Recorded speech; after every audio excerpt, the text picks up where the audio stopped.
Dime qué tú quieres, papi. ¿Quieres que lo mueva para ti? Mueve, mueve. ¿Te gusta cuando me muevo así? Así.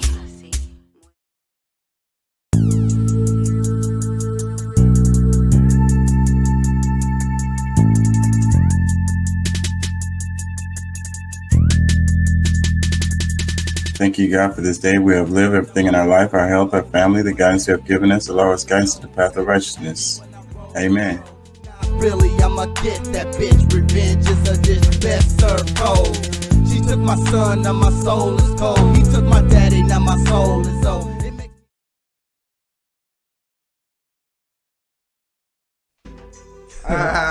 Yeah, man. That's hot shit right there, man. So what we gonna do? We gonna dub. King Chaka ENT. Y'all can check out the music on Spotify, Apple, and other services.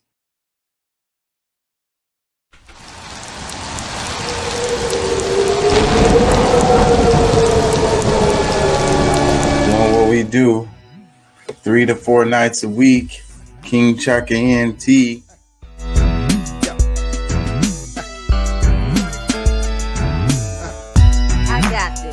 From the She back starts seat. shooting. Ow! That dude was like, ow. What was that? Outside the car, That nigga deputies' got body popped. cameras capturing the bullets flying through the air. We got shots fired couldn't up have been here. a straight We need shot. It had backup to be- immediately. Start Are you- EMS. Start EMS. What We got the a fuck? civilian. We got a civilian hit. The deputy. Looks like we got us another hit.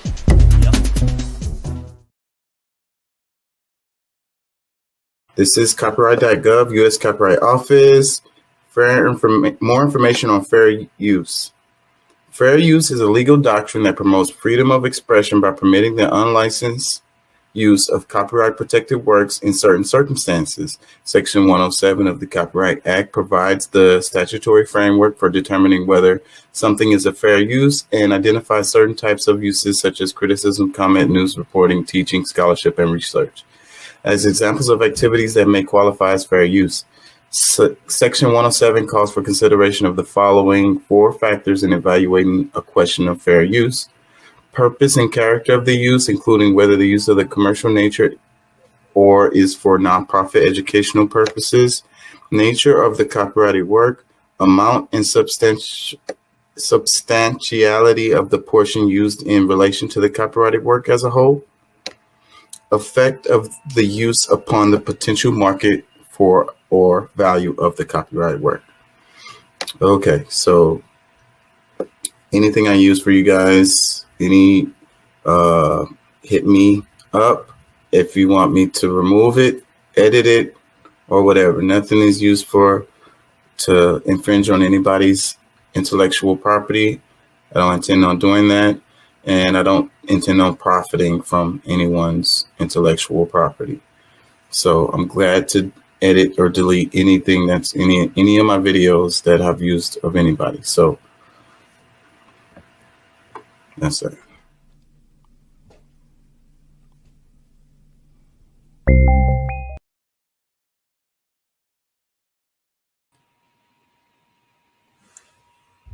Hey, how y'all doing out there? How y'all feel? Remember, an educated public cannot be controlled. Learn to be active. The views and events expressed here are totally whack and are not necessarily the views of anyone. Flu season. Yeah, my daughter caught the flu. Took her to the doctor on Friday. They said it was the flu. And yeah, so she's on medication for that. And then it was hard to find the medication. It wasn't at the regular place that I normally go to. And then I had to go to another place. And the other place, they only had one box of the prescription left. So they say apparently a lot of people are catching it. It's going around. So be careful as far as the flu. Apparently it's come early and pretty strong. So yeah, anyways, flu season. It's flu season and it's freaking voting season, right? I don't know. I don't know what the point is related to that, but all I can say is be careful out there. You know, what they say, wash your hands. You know, that would help. That would help a lot. Wash your hands more with soap. The freaking sanitizer is not a substitute for soap. Sanitizer is for if there's an absence of soap, or maybe in addition to. But I don't really like sanitizer, even though I use it. I don't really like sanitizer. I have a medical background too, so I still have habits left over from that. And freaking washing your hands with soap is like, that's what they teach you. Like, like the soap, warm water, whatever. That's it. That's what you need right there on your hands. And the sanitizer freaking strips away a lot of natural stuff. The sanitizer is not good for you, especially overly using it. But the soap and water is what you want, and get up under your fingernails and shit. Like, actually take time to wash your hands. Don't just freaking put soap on it and then rinse the soap off your hands, because you're not doing anything with that either. And keep it in mind, in between your fingers also. You know, you're in between your fingers and under your fingernails with soap. You know, it might be a good idea to clip your fingernails back if you can't get it clean under there. If you can't get under there good enough, maybe it's a good idea to clip them. You know, they're going to grow back. You'll be fine. You know, and in the medical field, they like to use this like a little brush that you have that you freaking like to help you get under your fingernails. So that's really what it is, in between your fingers and your fingernails. And all of that is related to how you get sick. Because when you touch on your, dig in your nose, that's another part. That's how it happens. You know, you dig in your nose, you touch your eye, you touch your mouth. Our mouth is dirty. Human mouth's dirty. We have a lot of stuff. But in our mouth, we have these bacteria and stuff that, you know, allow that to be okay. Like, you know, we're okay. But when that is in other places, it's bad. And it's, you know, that's just how it is, Dan. If you guys just wash your hands a bit, you touch.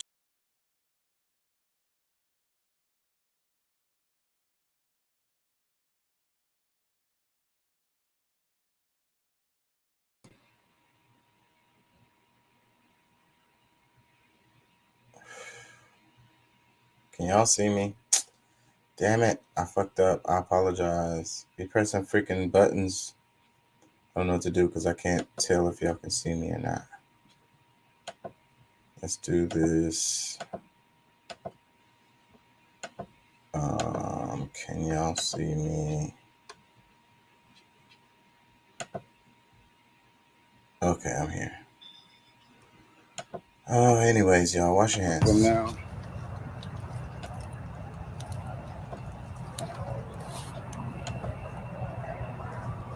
I think I'm gonna keep it. What y'all think?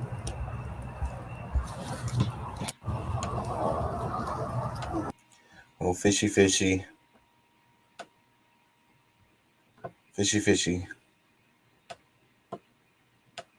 Haven't been fishing in forever. That was last night. Couldn't stay long. I had to work this morning. I was freaking tired. Dealing with my daughter. I had to take her to the doctor yesterday and all of that stuff. And then I went fishing. Came back from fishing. I'm dealing with my daughter some more. Then get up and go to work. I was freaking exhausted, man.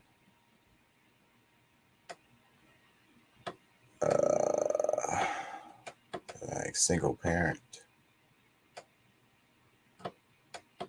Still gotta work. Still gotta take time for yourselves. It's freaking impossible. 2 parents is not enough.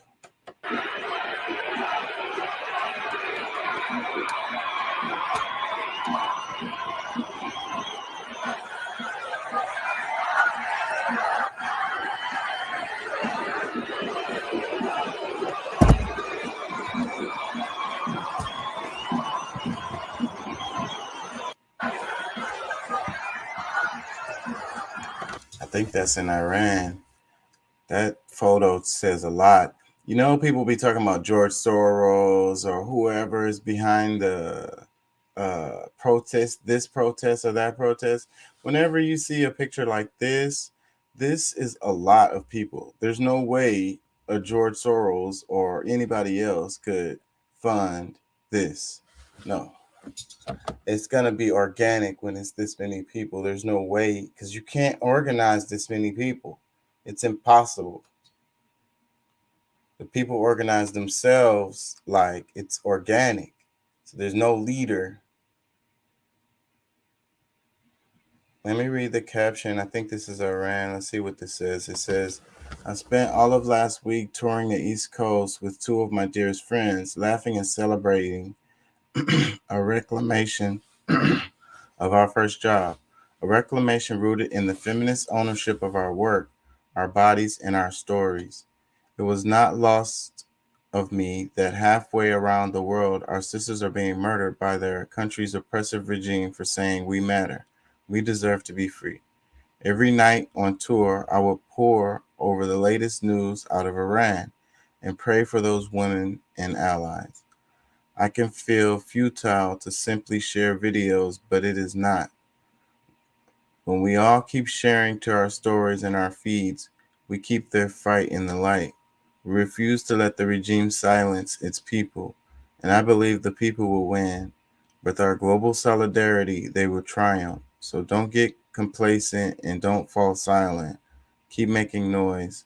Follow the news and amplify it. Keep showing up to rallies and marches like this one that happened in Berlin this week. Wow, that was in Berlin for Iran. That's fucking huge. I ain't gonna lie. So, but look, I ain't gonna lie. The more I think about this story, the way it has caught the news and the media is covering it like crazy, that makes me suspicious. Now, I know that it's true as far as the way they're treating the women there, but why is the media covering this? There's other protests and stuff going on. So what is the agenda? Is it related to like them wanting to support the women as far as related to like Me Too movement, related to economics because they know that they can make money off of this? They've been milking it like a mug as far as, tapping into that frustrated energy that is real and true and comes from a really, really a good place as far as like it's a reaction to something that has been going on that is real. But at the same time, commercially, I think that they don't care to help these women. They just want to make money off of it. So, and, maybe that's what it is. I don't know. So, but I don't know. What is it? Why are they covering this as opposed to other things? And why are they pushing this, And then what I like people to connect to here in the States is, we have the Roe versus Wade thing, the abortion argument going on in the country. And so, but like, these are way further down the line. Like what I mean by slippery slope, I try to explain all the time is, you make it illegal to have abortion, and then next you tell the women they, I don't know, have to have a chaperone, and then you tell them they gotta cover their hair. It's really all the same thing. It's funny to me how the Christians react to the Muslims, and they are so similar. Like the differences are not very much. It's like how they dress. That's about it. Like it's very, very, very similar. And as far as the conservative side of each one of them, it goes down that same road. So I wonder though. So like, but here in the States, like I say, they're going in this direction. Over there in Iran, they further down. And that's what I be trying to explain to people. The Iranian people are a lot like the people in the United States. A lot like them, man. They're modern. They freaking are arrogant as hell like us. Like they, kind of spoiled as far as, privileged. And, we don't see that. We don't see that because the media don't portray those people. You know, they portray them as a other. They don't show you all the similarities, but we way more in common than we are different. And so that's what I mean, though. So they are further down the line, like in the future, related to women's uh conservative women. And like I feel like that's the direction that the United States is going on, right down this direction into Iran. So, but this is what will happen. This will be the future of the United States because at some point it'll bubble over and pop. So, but again, the you know, the protests are organic, but at the same time, why are we hearing about this versus other things? That right there is starting to get me because at first I covered it right away when it started happening. The right away when they killed the chick, she was like 21, 22 years old, not wearing her hijab properly. I covered that story, but then now as I think about it, it's kind of weird how the media has kept going with this. Like it's, you know, stuff like this be happening all the time, and then they'll cover it briefly, and then maybe they barely talk about it again. But this one, it keeps popping up. That makes me wonder. This says concerned parents meticulously sifting through their children's Halloween candy to make sure they don't get poisoned by sociopaths. And then the meme is a picture of Pfizer. It's not a picture of Pfizer. It says Pfizer, and then it has like, you know, the little suspicious eyes. Oh man. It says Kanye teams up with Skid Row and gives White Lives Matter t-shirt to the homeless.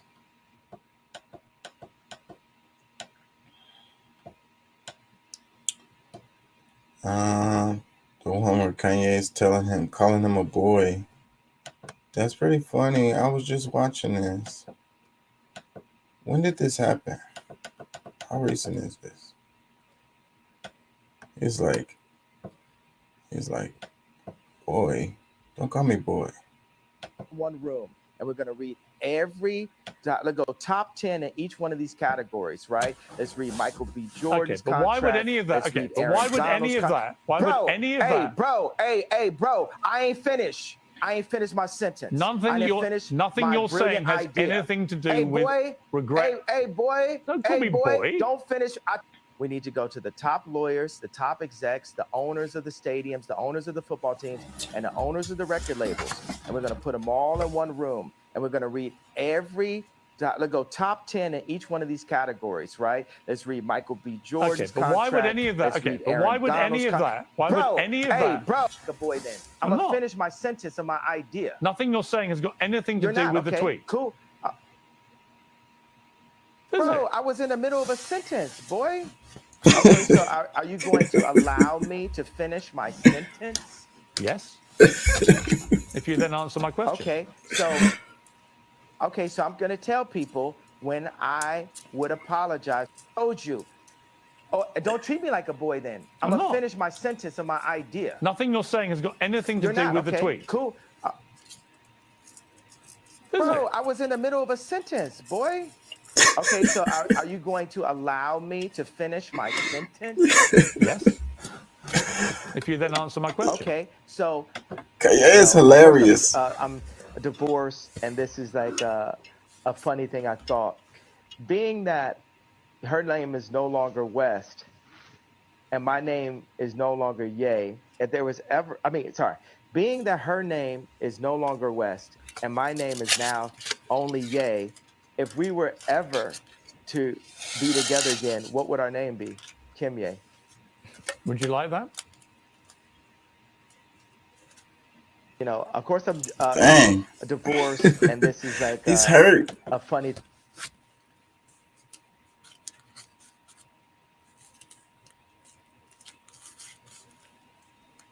Everything is up to God, and God has proven to me many times that it's not about what I want or what I would like. It's just up to him on what he sees fit. But David had to. But let me ask you. I mean, yeah, but do you still love to the Kim? sheep? Sorry, not with an S. Do you still love Kim?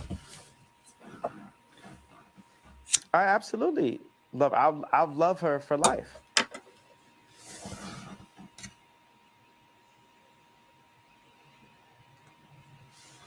That's so raw. Like, Everything is who up to speaks God. rawly And like God this? Like, truly has from proven like, to me you could tell when he many asked him the times that it's question, not Kanye about actually what I want contemplated or what I it would like. and answered just it up honestly. Like, how many people to him really do that, bro? on what he sees Come on, man.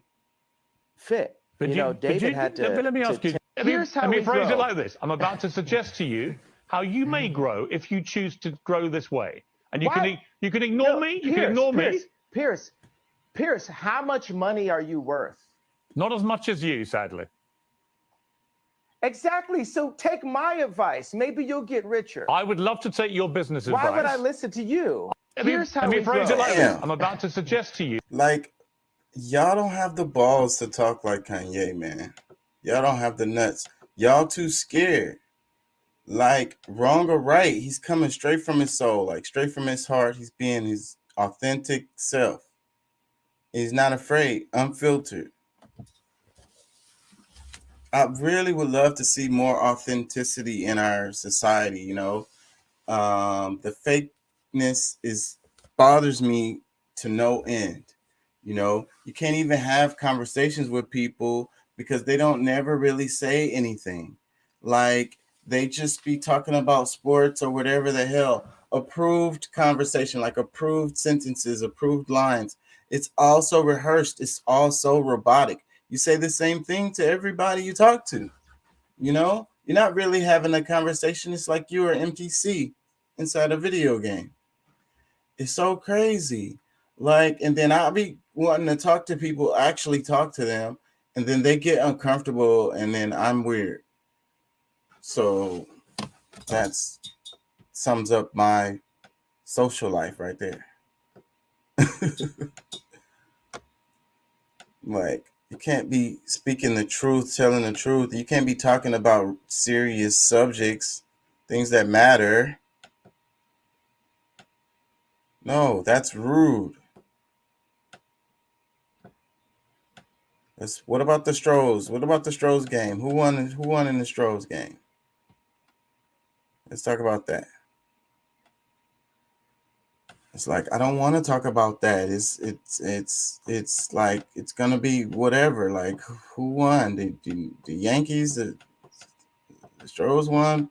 Like, whatever, man. Like, next time they play and the other team wins, like, man, I really don't care. I understand being in the moment and enjoying it for the moment. I totally get that. But shit, let that shit go, like, immediately after. Like, the game is over. Whatever team won, it's over. Can we talk about something else now? Like, oh my God. I'm so frustrated with that shit. The inauthenticity of society, like the fakeness of everyone, like no real conversations, no real personalities, nothing real about them at all. Like, people want to say Kanye is crazy, or they want to say he's stupid or inarticulate. Okay, that's fine, but he's out there freaking being his authentic self. Can you do that? How often or how much time of the day are you your actual real self? Like, while you're at home, probably while you're sleeping. Most of y'all, is probably the only time you're authentic is when you're sleeping.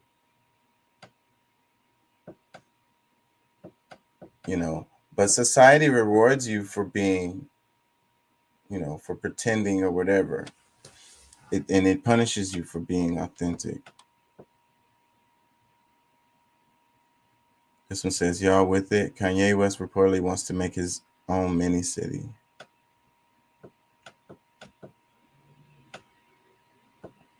Anyways, I think I have some stuff for y'all.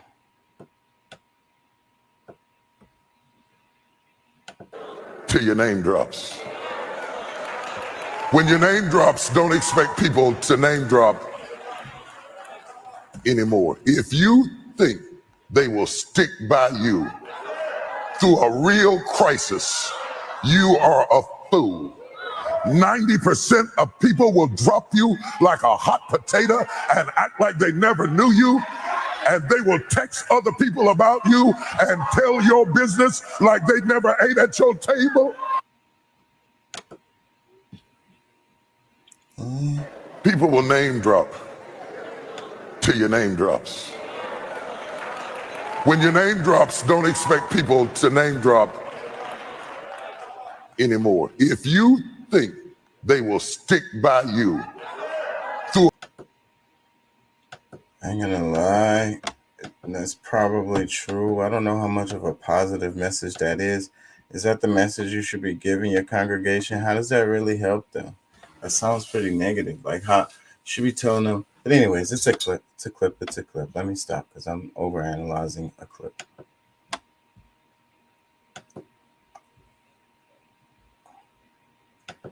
I'm always analyzing the church, though.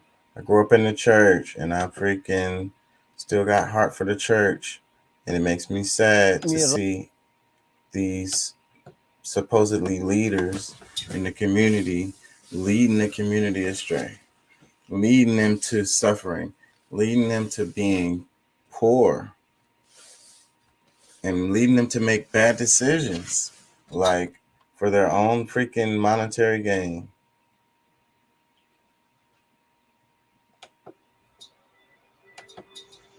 Mi rol es dámanas, es algo importante, cómo proteger a los más, es algo. I'm gonna read it for the audio listeners.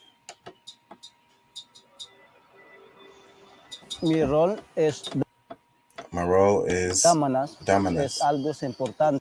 It's important because cómo proteger a we protect Mother Nature. Los madres de las naturalezas. Por eso nosotros. That's why the Wiwi tribe live in the mountains. Wiwas vivimos dentro de las montañas.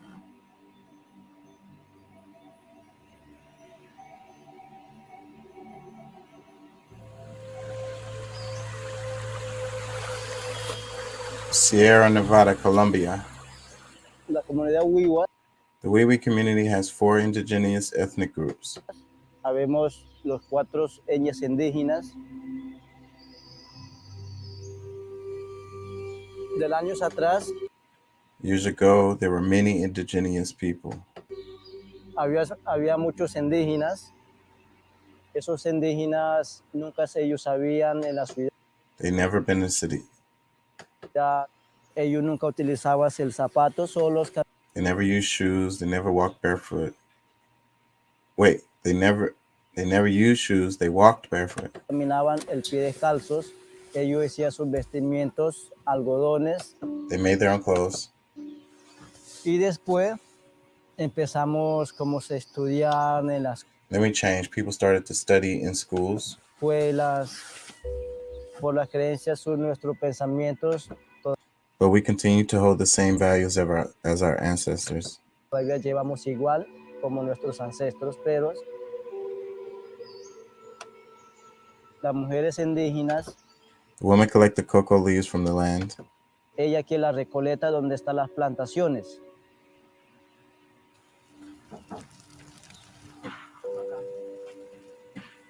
Y nosotros los hombres hacemos Men process the leaves. el proceso.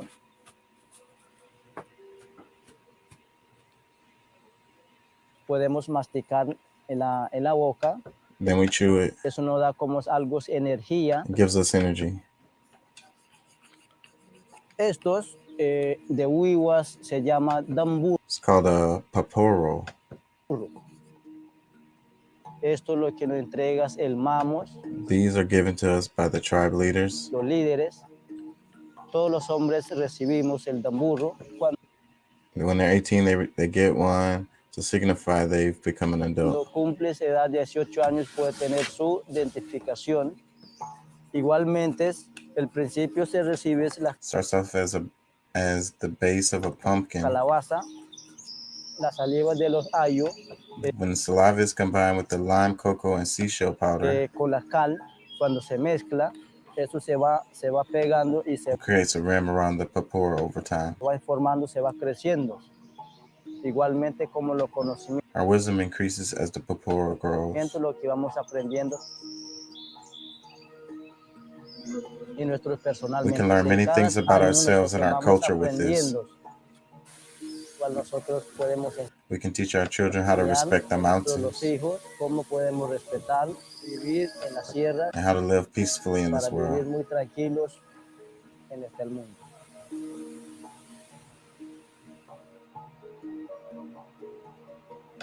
It's interesting. You know, I think about how they say idle hands is the devil's workshop. That's what I think about when I think about that. It's like, it seems like it's just something to kind of keep you busy too. Like maybe just to practice on your focus. I think it probably keeps you mentally healthy. You know, a lot of us, I think that, you know, we have an epidemic of like the Alzheimer's and all of these different mental degenerative diseases like Parkinson's and so forth.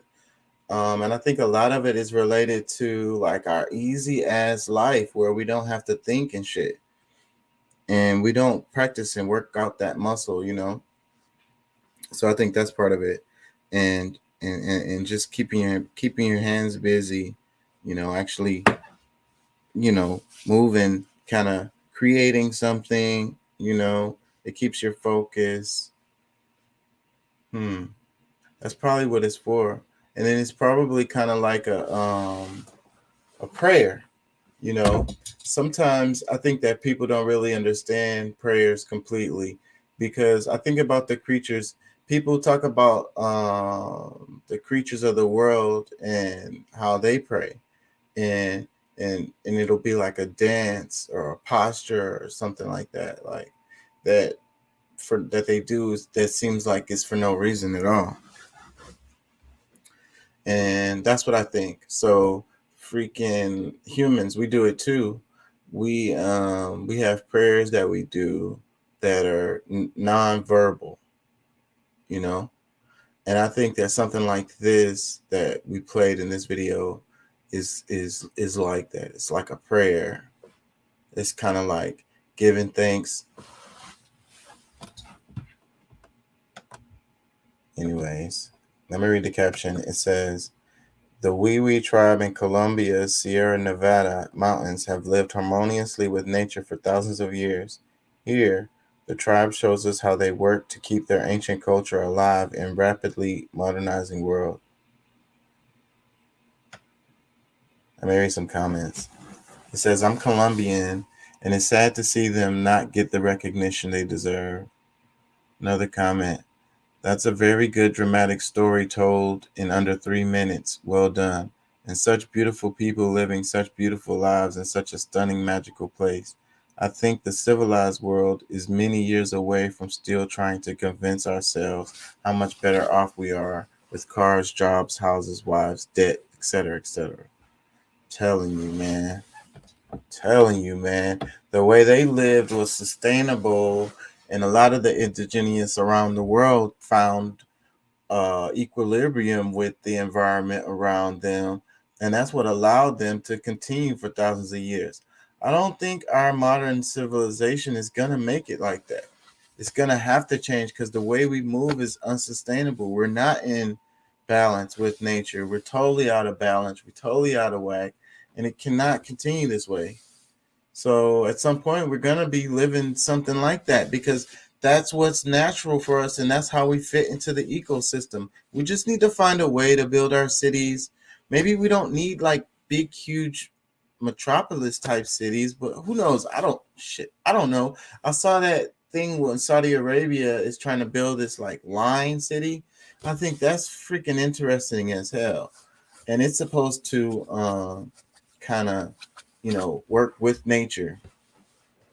So I just think that we need to build with nature in mind, and we have to build with this fitting into the cycle of recycling things and keeping, you know, a sustainable, like the Native Americans, they had this thing where they like leave it how you found it. like I'm probably saying it wrong, but it's like they don't want to leave an impact on nature once they move on. And that's another reason why they were kind of like, they would move around a lot. They had seasonal places that they lived. And that's the same reason why the wheel, because people like to say, oh, they're backwards and they were behind. They didn't even have the wheel. Like they're Stone Age. And that's just from their perspective, because the wheel leads all the way into that direction of the destruction of the environment and not leaving it how you found it. The technology that they used left it how they found it. That's more advanced than our technology because we can't do that. Let me read another comment. It says, the Indians of Bogota Highlands in the eastern Cordilleras of Colombia relate some of their tribal reminiscences to the time before there was a moon. In the earliest times when the moon was not yet in the heavens, says the tribesmen of Chibichas. Anyone know where I can find more information on these tales of mankind predating the moon? Greeks and Romans also wrote of indigenous peoples of Europe claiming to be pre-lunar folk. Wow, I have never heard that before, and I've done a lot of freaking studying in this area, so that is surprising to me. So maybe, maybe it's just something I never came across, but that's interesting. I don't know how that could be, I guess, but, they don't even really know how the moon got, like, how do we have such a huge moon? Like, I don't think there's another planet in our solar system that has a moon that big in comparison to its size. So, and then it's kind of weird that we have just the one moon too. Like it's the moon is strange, in our solar system. And they think that there was a high impact that happened, like like basically another like planet-sized, another planet hit Earth. And that's kind of how we got the moon, with the leftover parts coalescing together. And then they think that that could have given us our wobble that we have, that gives us our seasons. Well, the lean, the tilt. So that's interesting, but I don't know that if let's say it was a case where there was a huge freaking planet-sized object that hits the Earth in its history, and let's say there was humans here at that time, how could they possibly make it through that? Like, I don't see the human race surviving that. I think that would be an extinction level event for most of the creatures on the planet. A lot of the creatures on the planet, very few would make it through that. And I just don't see humans making it through that. That's not like, that's bigger than what they say killed the dinosaurs, which science is kind of iffy on that now too, even though they've been saying that for years. There's more data that's coming out, that because the time frame of it is longer, so the asteroid could have had an impact, but that may have not been what actually took the dinosaurs out. So, but anyways, we're talking about something that's even bigger than what they said took out the asteroid. I mean, the dinosaurs. So I just don't see how humans could make it through that. So that may be some kind of like super fantasy type stuff, even though I'm into that sometimes. Let me read another comment. It says, can you tell me about the sacred Columbanites? When I hold them, I feel very connected and recharged. Another comment, it says, God protect them. They are the Earth's guardians, and one day this society will have to look to them and learn from them to save our world. We should do that now, but we still think we are the smart ones. Man, that's a great comment. I'm gonna copy and paste this one because this is exactly what I think too. I think that at some point, so that's why we have to keep them alive. We have to make sure that there's some indigenous people somewhere in the world that has preserved their way, because we're gonna need that. Because that's gonna be the only way that humans gonna be able to continue to survive on this planet. At some point, we're gonna realize it, and we're gonna be like, all right, so the way we've been living is unsustainable. We're destroying the environment, destroying the planet. You know, we're gonna make it to the point where it's not. See, that's what people don't understand is like they want to talk about climate change or whatever. Be like, did humans have impact on it or did they not? That argument is beside the point. The question is, are humans gonna be able to survive this or not? Okay, so the way we've been doing things is having a negative impact on our own freaking existence, like our opportunity to continue as a species. So at some point we're going to realize that, and then we're going to look at these indigenous people and we're going to be like, okay, we need to really, really, really look at this and see, how, because it be those religious, like the same stuff they call paganism and stuff. It in those random rituals that the indigenous people can't really explain why they do it, and that tend to be the stuff related to conserving the environment and keeping shit in balance, and that because it just be stuff that's handed down over generations and generations. They've totally lost really why they do it, but they still do it. But what happens is, as a result, it ends up being something that keeps things from getting too crazy, from keeping things from going too far and over excess. So like I say, I think that at some point we're going to realize that for us to continue as a species, we're going to have to go back and look at how they did things. I really believe that's going to happen. That's why I'm an anthropologist. This is what I study. Like, I'm so interested in this kind of stuff. Like, and I really believe that the information that these indigenous people have are going to be so valuable. It's going to be the most valuable stuff on the planet for us to continue.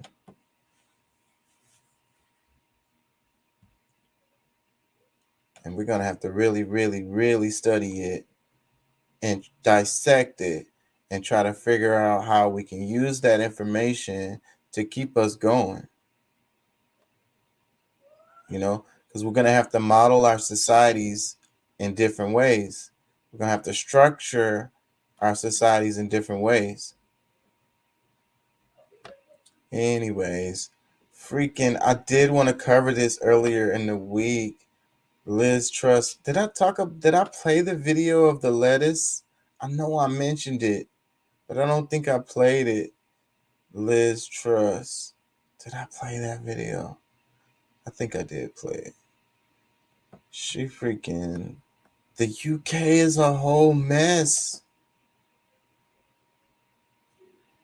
I wonder ultimately whether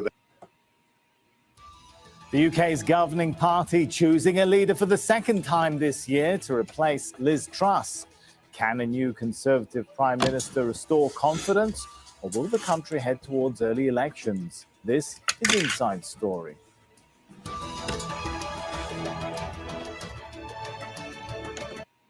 For economic, just 45. Hello and welcome to the show. I'm Sami Zaidan. The United Kingdom is set to have its third Prime Minister in less than a year. Liz Truss resigned on Thursday, just 45 days into the job. Her economic policies had spooked the markets and caused a sharp fall in the pound. A new leader now faces formidable economic and political challenges. Government debt has risen to its highest levels in nearly 60 years. That's 98% of economic output as inflation surges, and as the unfinished task of navigating the implications of Brexit. Well, the opposition Labour Party is calling for a new general election. We'll get to our guests in a moment. But first, Paul Rees has more on the contenders to replace Truss. There are some familiar names emerging for this leadership contest from the leadership contest that saw Liz Truss elected in the summer.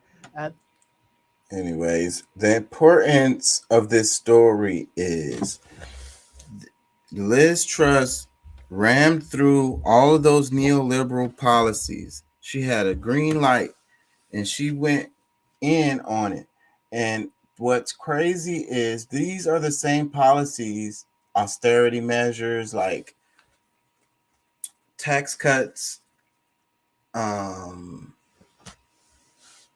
cutting social spending, all of this stuff, raising the interest rates, all of this stuff that they're selling us over here and in other places of the world that is supposed to fix things, and it failed miserably. Okay, that's the importance of this story.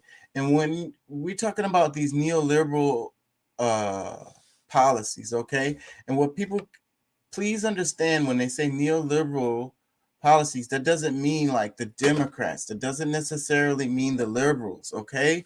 Because these are the same policies that the Republicans or the right are pushing, okay? So please understand that. So they're going to try to sell this, and they continue to try to sell you and all of us on this shit that doesn't work. And this is an example of how it freaking does not freaking work. Let me see. I think they talk about that in this. Parliament for the opposition Labour Party. In Salisbury, Peter Oborne, a political commentator and associate editor at the Middle East Eye. And also in London, Alex Dean, a Conservative Party member and political commentator. Warm welcome to you all. If I could start then, first of all, with Afzal. So, Afzal, do you think another internal Conservative Party vote produce stable leadership for the UK? I don't think so. I think fundamentally we was absolutely loud and clear that the party itself is badly fractured, and it's the very same people. It's just having a revolving door here. How will they make a difference? These are the very people who've been responsible for what we're going through, the whole mess. We've been made a laughing stock to the world. So I don't think just going through the same people, getting a new person will make any difference. Let's take that point to Alex. Alex, Afzal mentioned the revolving door. Looking at the names of the likely candidates for the job of Prime Minister, you get the feeling, is the Conservative Party running out of options when a name like Boris Johnson is back in the running again? Not just back in the running. I didn't think this. It's ridiculous. The dude might get back. More. They're saying it's very likely to be Boris Johnson again. They just booted him out of there. Like, that is so ridiculous. Argument dissipates somewhat if it's Boris Johnson who says about Conservative politics is the grave and wonderful thing in a way. Mr. Boris Johnson is a proven and habitual liar who was sacked by his own party for lying. I want to hear them talk about the freaking policies. Identity politics is everywhere. Like, they're talking about the person. The turnaround, if that comes true. I want to go back to Alex Dean and ask this question. If it is Boris Johnson, whoever it is, will the next Prime Minister be able to unite the Conservative Party, let alone the country? Because the divisions are much deeper than personalities, right? It's a really fair question, Sammy. And of course, a number of the members of Parliament that will be asked to back a Boris Johnson government are the very people that Peter Oborne rightly said expressed no confidence in him only a few short months ago. They're still talking about him. What is it? Was it in this video? Even in this video? Okay, wait, hold on. It's up in here. I know they have to talk about that shit. Rather well, and that's one of the reasons the G7 group has seen the UK forecast by the IMF to have higher growth rates than the rest of its Hang on, peers. Alex, so, it's not quite what he painted. All right, let's have a look at some of the stats that we've got here, because there's obviously a lot of different stats about how well or differently the UK is doing compared to other European or other countries. And the political instability has been bad for the UK economy. I think there's no doubt about that. And it was already struggling because of Brexit, if you follow some of the charts, the economic graphs. Look at this one, the British pound falling significantly against the dollar and taking its hardest hit in the past month after Liz Truss's controversial mini budget, but it's been on the decline since Brexit, basically. Look at this one, the UK's international business also suffering. Its total trade as a share of GDP falling by 8% since 2019. And the latest research suggests Brexit has cost the UK economy nearly $35 billion. 5% smaller, we're told, the economy is at the end of last year than it would have been had Britain remained in the EU. Peter Oborne, is Britain just one of many countries suffering the economic consequences of, I don't know, COVID, the war in Ukraine? Or is there a particular price Britain is paying for its political decisions, whether it's Brexit or people coming in and out of number 10? There's three factors you seem to have identified there. The first is there's global headwinds. We can see that, and Alex Dean is quite right to point to that. Then you have what is now being called by the Financial Times and others the so-called moron factor in British politics, i.e. that the Conservative Party is so out of control and employs such low-caliber figures to embark on sort of deranged economic experiments that the markets no longer trust the British government to manage. Man, that's not what I wanted. Okay. I really want them to talk. I really wanted to hear them talk about the actual policies. But see, that's what happens in our discourse constantly. We talk about the people and the personalities and shit. We get completely caught up in that shit. And that's how they're able to fucking push the damn same horrible fucking policies on your ass again. And you don't, and you're stuck on, and it's just because we begin today's show in Britain, where Liz Truss has resigned as prime minister after just 45 days in office. During her time in office, the pound plummeted in value after she pushed for sweeping tax cuts on the rich. Truss announced her resignation outside 10 Downing Street Thursday. I was elected by the Conservative Party with a mandate to change this. We delivered on energy bills and on cutting national insurance. And we set out a vision for a low-tax, high-growth economy that would take advantage of the freedoms of Brexit.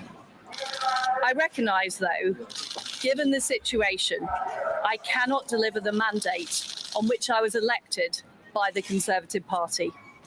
I have therefore spoken to His Majesty the King to notify him that I am resigning as leader of the Conservative Party. Truss is the shortest-serving prime minister in the history of the United Kingdom. The Conservative Party's aiming to pick a new prime minister within a week. Many analysts say the leading candidates to replace Truss include the former Chancellor Rishi Sunak, the House of Commons leader Penny Mordaunt, and former Prime Minister Boris Johnson, who Truss replaced. Meanwhile, the Labour Party and other opposition parties are pushing for an immediate general election. We're joined now by George Monbiot, the author, activist, and Guardian columnist. His recent piece is headlined, "I'm part of the anti-growth coalition Liz Truss loves to hate, and I'm proud of it." His latest book, Regenesis, Feeding the World Without Devouring the Planet. George, welcome back to Democracy Now! Talk about what just happened. That she had to go. What happened was that Liz Truss applied pure neoliberal theory. There we go. In the expectation that it would act as a kind of magic dust which would create massive growth and prosperity in this country, just as neoliberal theory predicted. Her policies were shaped by opaquely funded lobby groups. The Institute of Economic Affairs, the Taxpayers Alliance, the Adam Smith Institute, Centre for Policy Studies, all of which boasted on September the 23rd, when her mini budget was published, that they'd got exactly what they wanted and that they themselves were the authors of those policies. Clearly, they're now trying to distance themselves. And what they've been trying to do throughout their existence is to sweep away taxes on the rich, to sweep away regulations, to sweep away trade unions, to sweep away protest and other fundamental civic rights, and create what they think of as a pure market economy, which really means allowing the rich to overwhelm democracy. It means plutocracy rather than democracy.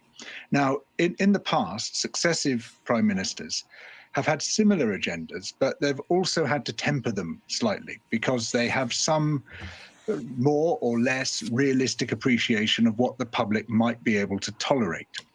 They passed a law where you get arrested for protesting, and then they'll put a monitor on you, and then after that, you can't protest or do anything afterwards. Like and that law went through. They still got to deal with that. But Liz Truss, her great failing from the point of view of being a politician was she's completely unable to read people. She seems to have no social antennae at all and no concept of what she might be doing to other people. I believe she's entirely devoid of empathy. And so she didn't try to disguise her agenda. She didn't try to wrap it up in platitudes. She just forced it through. And interestingly, for someone who believes that the markets should have the final word on everything, the markets had the final word on Liz Truss because she tanked the economy. So now talk about what's going to happen. The speculation that Boris Johnson could actually replace her. He's just returned from holiday. Talk about Rishi Sunak and those neoliberal policies tanked the economy, not Liz Truss specifically, because she had the whole Conservative Party behind her on her policies. Let me see. Are they going to talk about that some more? They start talking about Boris Johnson again.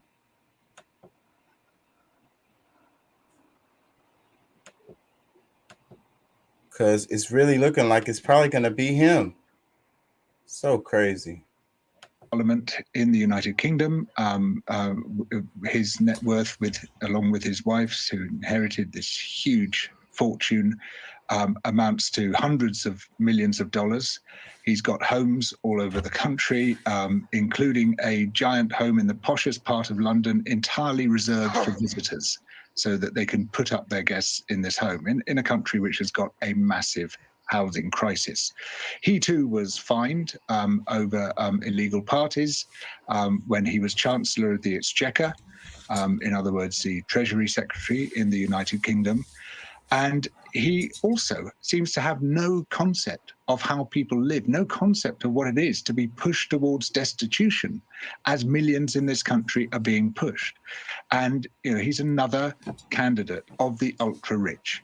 He is himself ultra-rich, and he represents the ultra-rich. He does not represent the people of this nation.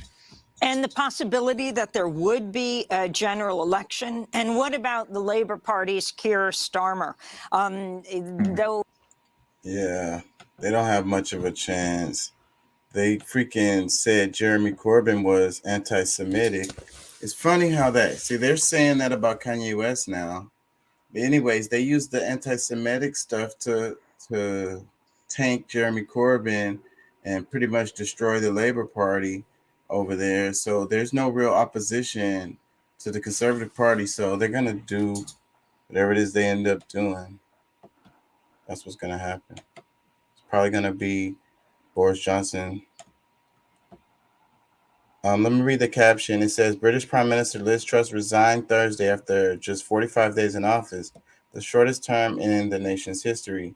Her low-tax, low-regulation financial policies were widely criticized after they sent the pound plummeting, causing several senior ministers to quit. We speak to George Manbiat, British journalist at The Guardian, about her short-lived time in office, what this says about the Conservative Party, and who her likely successor will be. You'd think we'd have a general election after all this chaos, but that's not how it works in this country, because we are a democracy in name only, says Manbiat. So yeah, the people don't even get to decide on that shit, but they already elected those representatives, and then that party is already in charge. So that's just how it works. over there. So, but I think it's interesting, like I say, the policies, and even they brushed over that in this video and in the caption too. Like, the damn policies is what it is. And then all of these politicians, the neoliberal policies is what it is right now. That's what the fad, that's the trend, that's what's hot right now. Like all the politicians are saying it, whichever side of the spectrum they're on. And that shit don't work. It just squeezes the people more. And shit, I'm sure they know that. So, but like I say, we get stuck on the identity politics, so it's just another face selling you the same ass policy. Anyways, let me read some comments. It says, living in America, this all sounds strangely familiar. Tax breaks for the wealthy, a declining societal safety net, a collapsing education system, mass corporate consolidation of the free market, and dual political parties doing their bidding as Rome burns. Pathological governance seems to be the rule rather than the anomaly these days. What's up, dudes? How you feel? Pretty good, bro. How about yourself? I can't complain. I feel you. I feel you, man. I feel you. Yeah. I just wanted to talk about the UK politics a little bit. I got you. Because it's a parallel to the United States, so. Oh, yeah. Well, it's that one world, baby. Western. Same policy, same shit. Yeah. And we got the same shit. Fell in society, but the uber rich are the rich are staying rich. Getting richer. Getting richer.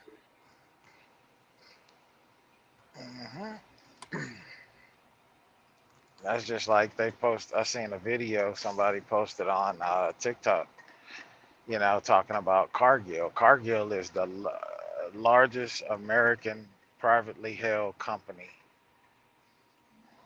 And they were showing their profits that they made last year and this year, $144 billion in profit. The Joker is a warning. It's a whole fucking it's a whole fucking fugazi. It's a whole fucking ripoff. Throughout the pandemic, it's just been a huge transfer of wealth. That's all it's been. And then new industries have been created, so the wealth is going to continue to transfer.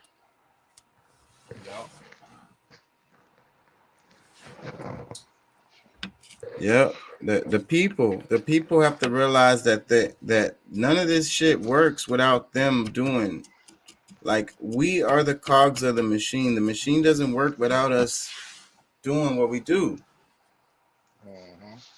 So the power really is to the people, but everything teaches you the opposite, and we really don't believe it. And then on top of that, they keep us separated and bickering with each other about this, that random ass thing. Yep. So we never take the All right, time. thank you. And we on the hamster wheel, freaking grinding all day. So we never have the time to make these connections so that we can build trust and all work together to freaking, take care of business.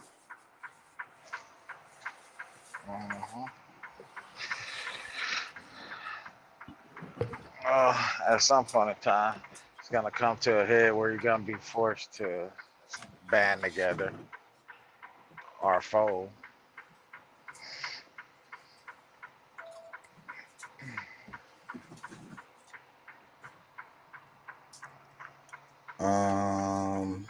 We can't continue to stay divided because the shit's never going to work.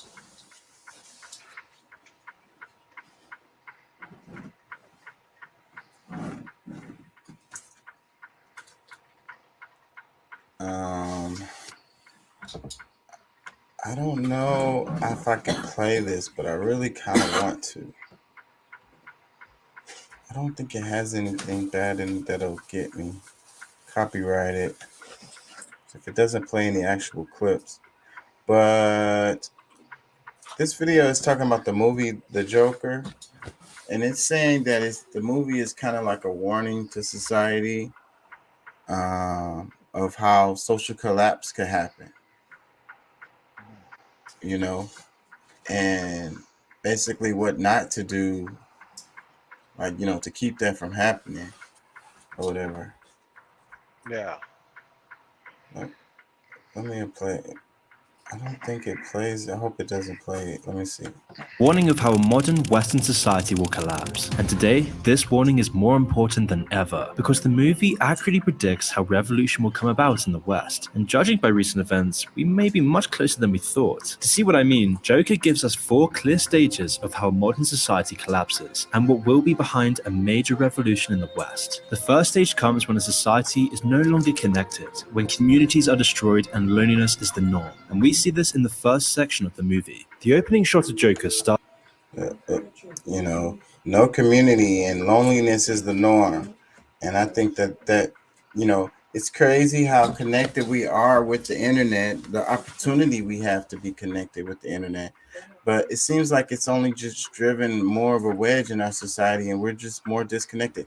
And I think that people are so lonely. Like I saw a poll, they were talking about how many people who have like close friends. And it's like the number is much lower than it was in years previous. You know, people have fewer friends. They have fewer people that they actually talk to on a regular basis. You know, and then you have a huge sector they were talking about, and these are mostly men, like it's middle-aged men or whatever they said, who are like don't have any reactions with like anyone. Like they're completely isolated. Starts with a mirrored reflection of our protagonist, Arthur. From the looking glass, we see a sympathetic man displaying a sense of sadness and vulnerability. A man who has to put on a public mask to blend in as best he can to the society that he lives in. And the movie shows us why Arthur needs to do this by giving us a window into his sad life. You see, Arthur has a job at a company named Ha-Ha's, where he works as a cheap clown, but he is in the circus brand of entertainment. We saw the movie. Hold on. Bothers to try and help Arthur, even though it's clear that he's been treated terribly by the people around him. People's actions that he himself is terrible. And this creates a positive feedback loop, where every time someone treats Arthur poorly, he mistakenly believes that he deserves it. And a negative self-image like this will only lead to a compounding hatred of oneself. And Joker is just so popular because there are millions of men like Arthur in our world today. Because our entire culture is creating a breeding ground for loneliness, despair, mental illness, where we're bathed in atomizing celebrity at all cost nihilism. A society that's rebuked lonely, despairing young men into thinking they're worthless, angry freaks who deserve nothing but contempt. The hordes of castigated men is symptomatic of a very deep problem in our society. This is shown in the next scene, where Arthur talks to his therapist and asks, "Is it just me, or is it getting crazier out there?" But unfortunately, talking to a therapist doesn't seem to be helping his mental health a whole lot. So instead, he tries to get something out of the session by asking for a higher dose of his 7 medications, but all to no avail. He tells his therapist that all he really wants is just to not feel so bad anymore, but finds no refuge in her cold demeanor. Arthur treads a long flight of stairs up towards his apartment where he lives with his mother. She is almost physically immobile, whilst also being mentally unwell, with Arthur being left to take care of her all by himself. Once the two have dinner together, they turn on their favorite TV show, Live with Murray Franklin. Arthur idolizes the host, so much so that he starts imagining what it would feel like to be amongst the audience. In his daydream, Arthur envisions sitting amongst the crowd and shouting out to Murray, who asks him to stand up. He starts talking about taking care of his sick mother, all to hear inappropriate chuckles coming from the audience. However, Murray immediately settles them down and relates to Arthur's story by talking about how his father left him as a child. I lived with my mother before I made it. Just me. I'm scared of all those clips. From his wages to pay for another sign. It's clear that Arthur has nothing going for him. He has. Hold on, y'all. Resentment then boils under the surface. and it's clear in Joker that this exact process is happening to Arthur. It adds to the growing resentment within him, and every time he's dehumanized like this, it burns away more of his looking glass self. The loneliness and negativity that this creates in both the individual and the society leads to mass resentment. But what is resentment if not a lack of good communication? Our society has ignored Arthur and millions of men like him, but beyond that, the lines of communication have broken down completely. There's no outlet for men like Arthur. There's nothing left for them to turn to. In Michel Foucault's book, Madness and Civilization, he paints a picture that's strikingly similar to what we've discussed. He states that madness or mental illness isn't purely biological or a chemical problem, but is instead deemed so by the society of the time.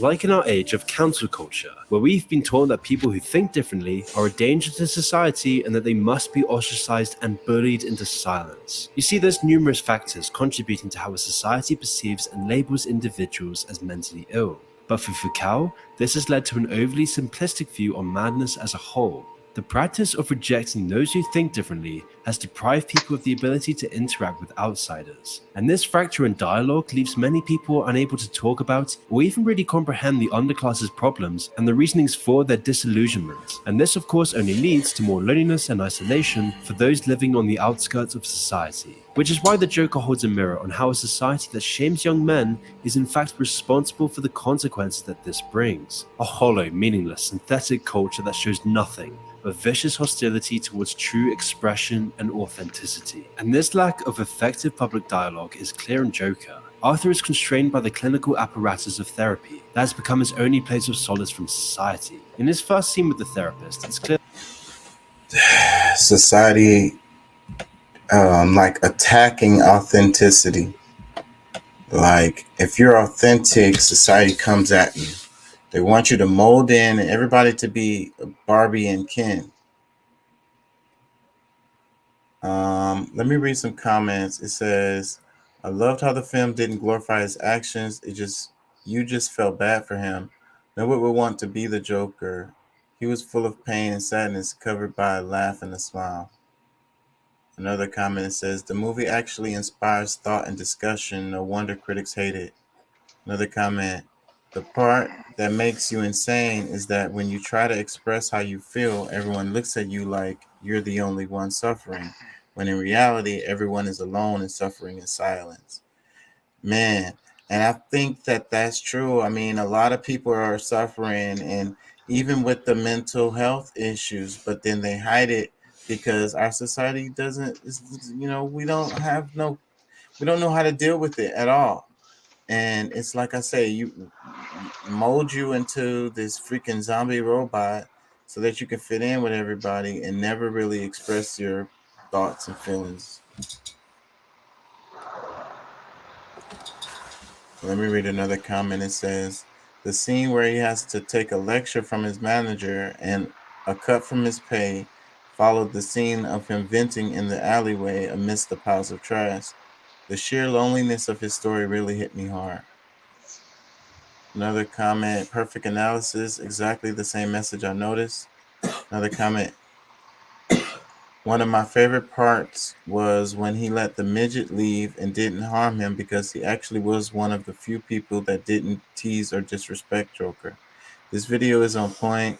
As I was watching the movie for the first time, I was feeling eerily real, like I could see this happening. And look, it is. Let me read another comment.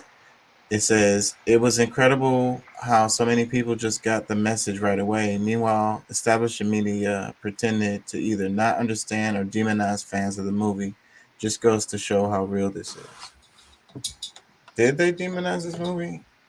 I did hear a lot of people saying that they didn't like it, but I could see how you don't like it. It was slow moving or whatever. If you just like action films, you was looking for a comic book movie. That's not what this was, so I could see that. But I think it was a great movie. It was fantastic. I want to hear his analysis. Where is it?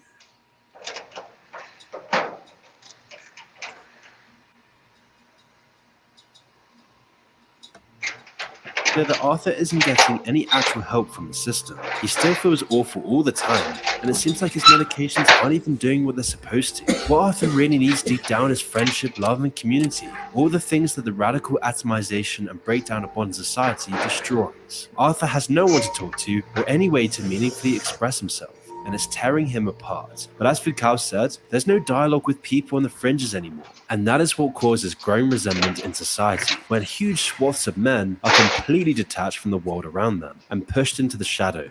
We see this in the next scene, when Arthur takes his anger out in the nearby dumpster by violently kicking it on his way home. But just as Arthur is about to take the elevator up to his room, he stops the door from closing after a woman asks him to hold it. Introducing herself as Sophie, she's joined by her young daughter, and she begins making small talk with Arthur. This comes as a shock to him, and Arthur has trouble maintaining composure. After Sophie makes some joking notions about the awful state of their building, she mimes shooting herself in the head, and this little hand motion sends Arthur head over heels for her. You see, so far in the movie, Arthur's only meaningful connection has been with his mother, so when a woman shows him some genuine affection or at least treats him like a human being, this 180 makes Arthur immediately fall for her. But he isn't exactly in love with Sophie, since he barely knows her. Instead, Arthur is in love with the idea of what she could be. In Arthur's mind, Sophie is an image of perfection and safety rather than an actual person. She's the escape from Arthur's horrible dystopian life, and yet due to his anxieties, Arthur hedges his bets and doesn't talk to her any longer, as she could either outright reject him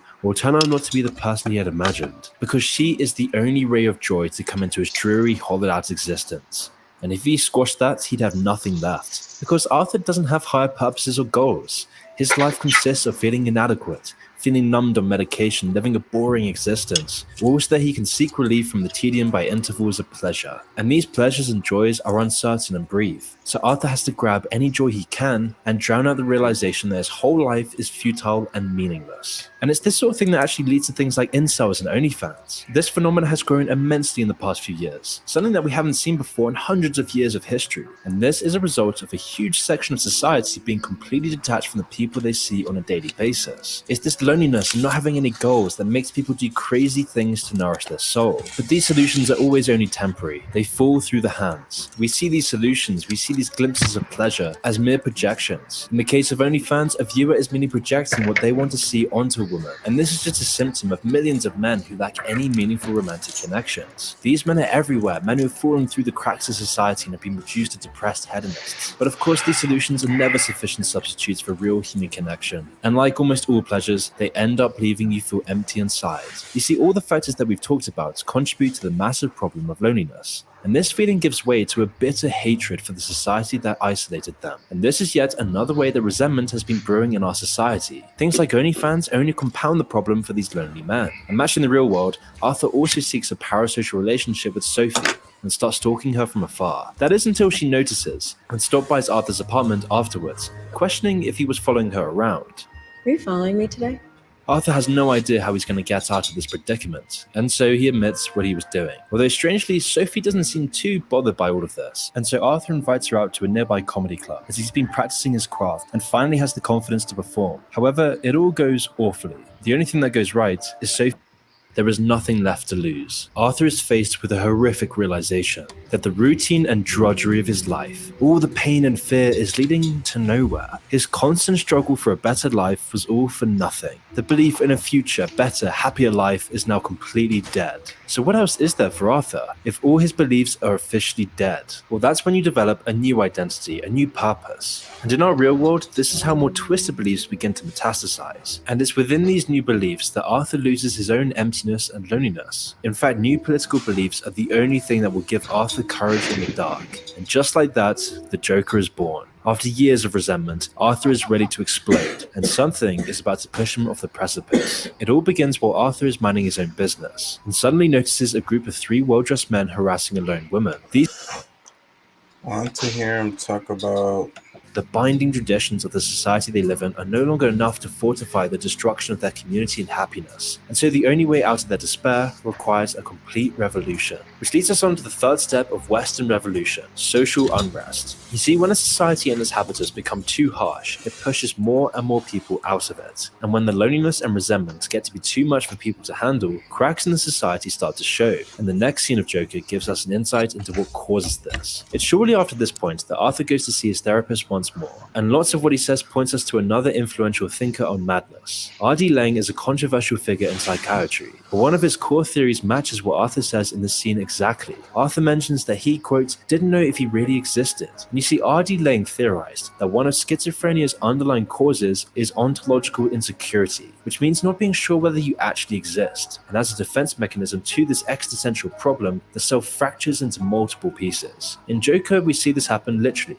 as Arthur's life devolves into chaos and he becomes increasingly unsure of what's really happening. With his personality splintering into two, Arthur and his new identity, the Joker. But here we can see a change in Arthur. He seems to have confirmed to himself that he really does exist, and the reason why is clear. He has found proof from the chaos itself that he created. His first meaningful impact on society wasn't done by Arthur, but by this new Joker. And this process also happens in the real world every day in the form of political radicalization. Men who have nothing to live for fall into an existential crisis, and often the solution they find is ideology, whether that be incelism or political extremism. But all of these ideologies offer a destructive outlet for resentment disguised as a belief system. And if enough people get swept up by this new ideology, if enough people want to tear down the society they hate, it can directly lead to unrest, violence, and resentment disguised as a what did he say? Hold on. Fall into an existential crisis. And often the solution they find is ideology, whether that be incelism or political extremism. But all of these ideologies offer a destructive outlet for resentment disguised as a belief system. Resentment disguised as a belief system. And if enough people get swept up by this new ideology, if enough people want to tear down the society they hate, it can directly lead to unrest, violence, and revolution. Sometime later, Arthur gets a visit from a couple of detectives investigating the subway murders. The duo starts grilling him, but Arthur is able to hold it together and get them to leave. Shortly after, he finds that his mother has been hospitalized because of a severe illness. Once he pays her a visit, he sees that none other than Murray Franklin is live on TV, making a mockery of his stand-up. And while it seems like Murray is going to cancel Arthur, he actually receives a phone call moments later inviting him on the show. He reluctantly accepts. By this point in the story, Arthur's self is truly degrading. Possibly the last good things in his life have dissolved in a matter of moments. The bitter truth of his real reality has destroyed his last self. All the delusions of his relationship with Sophie have crumbled into the ground. These constant blows grow Joker's identity, and it's this exact road that many incels go down as well. The process of radicalization is extremely toxic, with violence occasionally following in its wake. Societal problems like this lead to the horrific disasters that we see in the US. A generation of alienated, lonely men is one of the most dangerous things to society, and the Joker shows this, as Arthur gets ready for a spot on the Murray Franklin show. While making his way to the studio, Arthur begins dancing down the stairs, fully embracing the chaos. I think that's enough. I think y'all get it. Freaking our society and the way it's going, like nobody can predict the future. You know, no one knows what's going to happen. Anyone that says they know what's going to happen is lying or crazy, because it's too many factors. So, but at the same time, we can see trends and we can see that certain things are happening, you know, and we need to find solutions for these things. So like, how do we do that? You know, how do we bring these people together? How do we, you know, there's this resentment, there's this anger, there's this loneliness,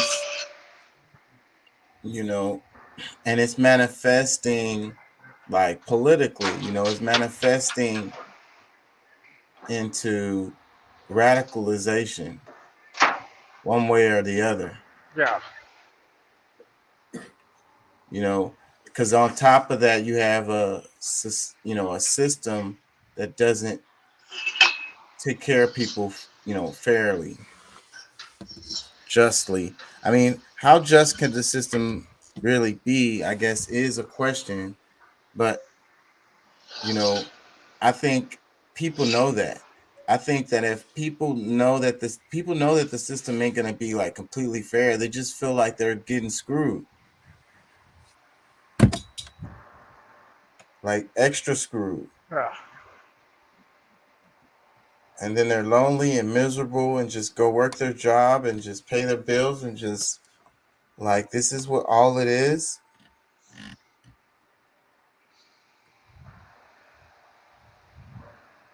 Yep.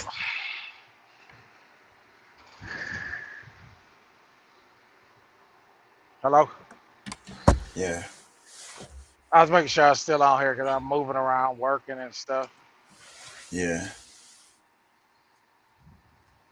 Yeah, man. I mean, it's pretty sad. You know, that's why you have to. You gotta detox from this shit sometimes, bro. Like, put your phone down. Don't text. Actually, have a real conversation with somebody. Get to know somebody. You know, and you'll find that there's people out here that are just like you that see the world and society through your lens. But if you never come out and talk or try to mingle with people, I don't know. Yeah, but it's difficult. What I was saying earlier in the video is that it's tough to have real conversations with people because they shut down and get defensive, and you know, you seem weird to them when you actually have real conversations and talk about real stuff. Well, yeah, I mean, I get that point, you know, but I don't believe that everyone out here is like that. You know, I believe that there's people out here, dude, that just really want to have conversation with somebody. I believe that there's people that want to meet somebody that's normal, that doesn't have their face buried in the fucking phone, sitting at a bar, you know, in a social gathering type of a situation.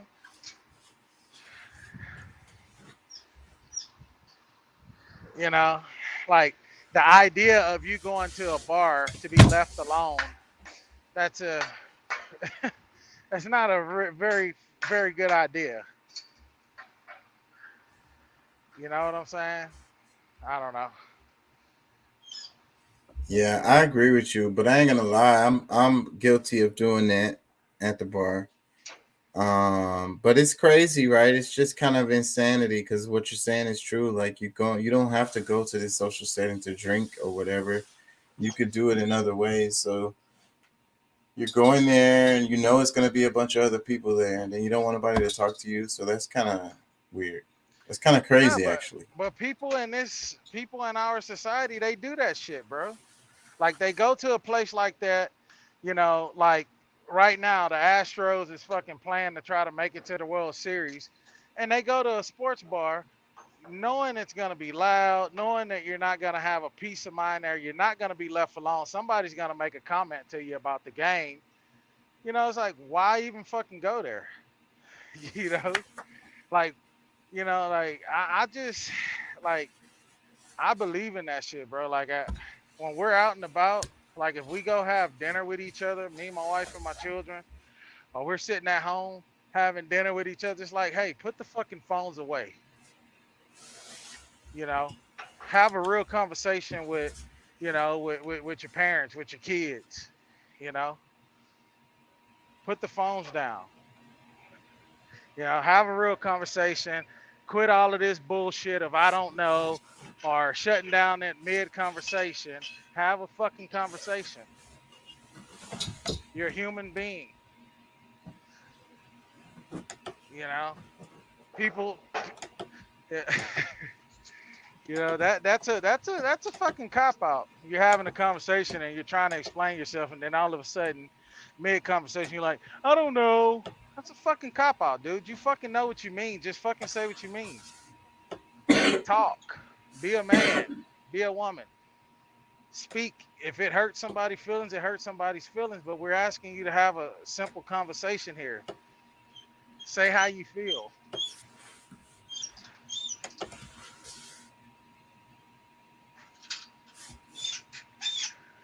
Yeah. I don't know, man. I sympathize with people that are socially awkward, people that you know go through life feeling that they're weird and you know nobody sees them. I sympathize with them, but also, man, I do feel like there's a lot of people in our society that create those situations on their own. You know, they're not trying to have conversations. They just shy off from people. You know, they look away. If somebody looks at them, they look away. You look at me, I'm gonna look right back at you. Like that's just me.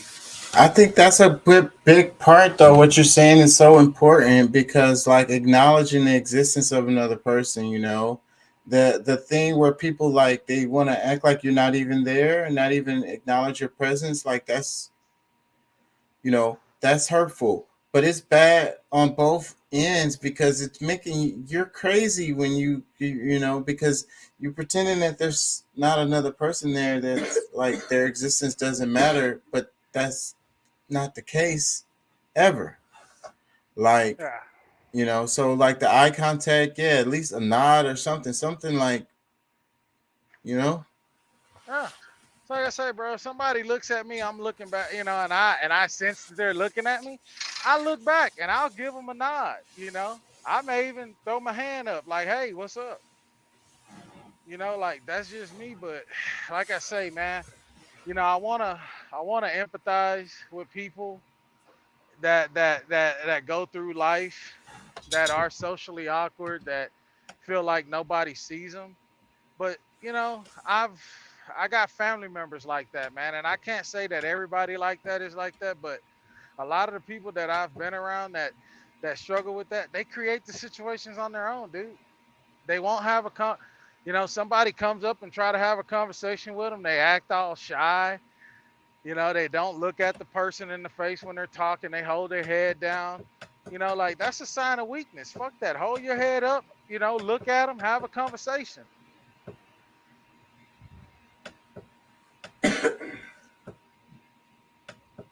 I agree. It's weak.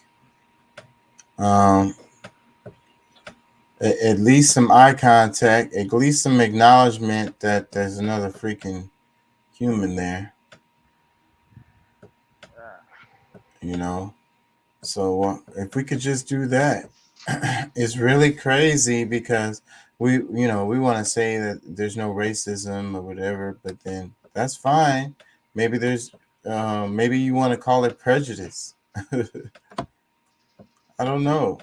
You know, it's really classism is what it is. It's like this person is lower. Don't talk to them. Act like they're not there. Don't look at him. Don't look at that guy. He's dirty. Yeah. Man, you know, I hear people say, it always seems like somebody's staring at me or this or this or that, or they look at me weird. 9 times out of 10, with as busy as most people are, bro, they're not even fucking looking at you. They're staring direct. It looks like they're looking at you because they're looking in your direction, but 9 times out of 10, they're so zoned the fuck out. They're looking beyond and past you. Right. You know, it's just, I don't know, man. We're on a major platform, and I don't want to sound insensitive, but we got a bunch of bitches out here, bro. Just saying. Snowflakes. Like, yeah. Outraged about everything. The world is not against you. So you mean to tell me all these billions of people in the world and the world is against you, and that's why you don't talk to nobody? That's bullshit. Everybody's out to get you.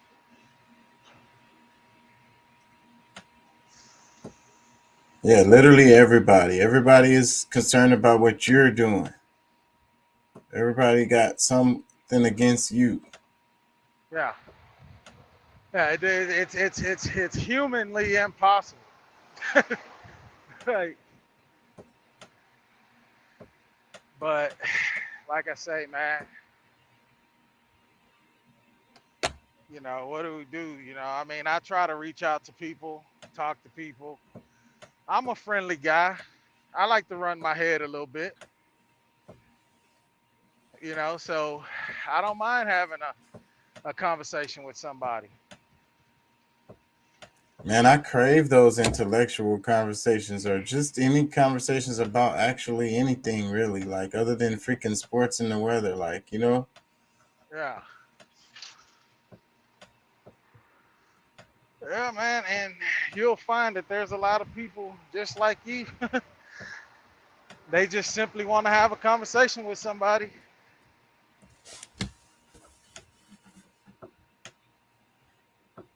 Yeah, so why come we can't do that more? I think that, that's the answer. And that's kind of why I kind of do this show and invite people to come on and talk all the time, is because, I think that is the answer. Because you got, like, let's say you got the old white guy and then you got the teenage black kid. Yeah. And you might think that they don't have nothing in common, or they wouldn't even understand each other or whatever. But I don't think that's true, and then you would never know until you actually had that conversation. Like, you're the old white guy and it's a, really young black kid. And then y'all actually talk about something and then you'll be like, wow. Man, most people that look at you, like, I hear people all the time, they're like, man, this old white man just sitting there looking at us, old racist ass. Dude probably more than likely wasn't racist. He probably don't know how to approach you. Probably just really want to have a conversation. Like, bro, I see that shit all the time. It happens to me. I'll be sitting somewhere like with my kid at a baseball game or something. And there's always this one older white guy, older white lady just staring. And then I speak to him and it's kind of like, oh shit, he spoke. And it's like, next thing you know, I ask them how they're doing and boom, there you go. It's like we knew each other for years. And like I be saying all the time, everything is not racist, bro. Everything and everybody is not fucking racist. We got to get off of that shit. And like I say, if y'all grew up in the same like region or area, y'all gonna have a whole lot in common, and it don't even matter what the fuck like anybody have to say. Like, even if your economic situations were very different, it's just something related to the regions that we live as humans, because those regions are what make us who we are, kind of like, you know what I'm saying? The literal environment. I'm talking about like the weather, the topography, everything, whether there's rivers close by, that kind of stuff. If it's a big city or if it's in the country, that kind of stuff. Freaking your people that live in the region with you are freaking, y'all are a lot alike. And y'all can't help but to be a lot alike. So it's just crazy, how they are able to twist our mind and have us thinking that these people are others when they're our neighbors, and they do the same shit we do every day, like cook food the same way, use the same spices and shit. Probably watch the same damn TV shows and shit, like, have the same political views, same ideologies, all of that shit. And the media forces us to focus on the little like pigmentation differences or something else. Maybe your religion, it's crazy. Let me play this. To the Christian world, let's just drop all that for now and just morally consider if this much harm and torment is the result of this story. It's actually logically better that this story never took place to begin with. That these people don't have to go, like, so what, he created all these people to be consciously tormented for eternity? What is this guy's problem, right? Like, some of us have to honestly ask this question if this is what we're being told to believe. And so many people within the system they can't ask that question, because doubt means you're a deserter. It means you don't have faith. It means you don't know Jesus. It means you're going to hell. Therefore, we conform. We learn, okay, well then teach me how to make this make sense. And we go through the emotional, social, and intellectual gymnastics to somehow hold this patchwork together and make it make sense and represent this to the world. And still call this guy good. He's good. The guy who made this up and put this together, he's a good person. Forget your theology, forget your badge and your status to the Christian world. Let's just drop all that for now and just morally consider if this much harm and torment is the result of this story. It's actually logically better that this story never took place to begin with. That these people don't have to go, like, so what, he created all these people to be consciously tormented for eternity? What is this guy's problem, right? Like, some of us have to honestly ask this question if this is what we're being told to believe. And so many people within the system they can't ask that question because doubt means you're a deserter. It means you don't have faith. It means you don't know Jesus. It means you're going to hell. Therefore, we conform. We learn, okay, well then teach me how to make this make sense. And we go through the... Teach me how to make this make sense. Yeah. That is heavy. His caption says, the things we've done to justify a tyrannical God and to still call them good is the problem. We must be willing to let go of the story the system is telling us and look at it with new eyes. And this is coming from a very religious person. Yeah. You know how a lot of times, I don't know if you ever heard this growing up when they said back in the day when they used to say in church going folks, Christian folks shouldn't be hanging out with worldly folks. Yeah. That is a fucking lie, bro. And the reason I say that, because you need that balance. Even as a believer, somebody that has faith, and you believe heavily in your faith and, and God and you need that balance, because you need somebody to, sometimes you're so focused and you're so into the church that you're so holier than thou where you're no earthly good. Your realm of thinking is no longer common sense. It's like you need that. Like, I was that kid that went down that road, going through foster care, being in different foster homes and, heavily in church and this and that. And it's like, bro, as I got older and I started listening and, and kind of doing a little research myself, like, I'm not saying that it was all wrong or bad, but like, I wouldn't have a fucking life, I don't feel. Well, like, if somebody wants to, they tell you, if they want to separate you and keep you from talking to people who don't think like you, then they definitely trying to control you. Like, what else are they trying to do? Yeah. Making sure that you're not exposed to other ways of doing things or other ways of thinking or whatever, other lifestyles. Yeah, it was crazy, man. So yeah. Yeah, man. Yeah, so what do you think about that as far as like questioning? I mean, you should question. If you're being taught something and the person that's teaching you is telling you to not question, then you should be skeptical. You know what I'm saying? Like, you should question, because I feel like your question brings about understanding. If that person is sincere and is truly trying to direct you down the path of faith, and belief, they don't mind answering the hard questions.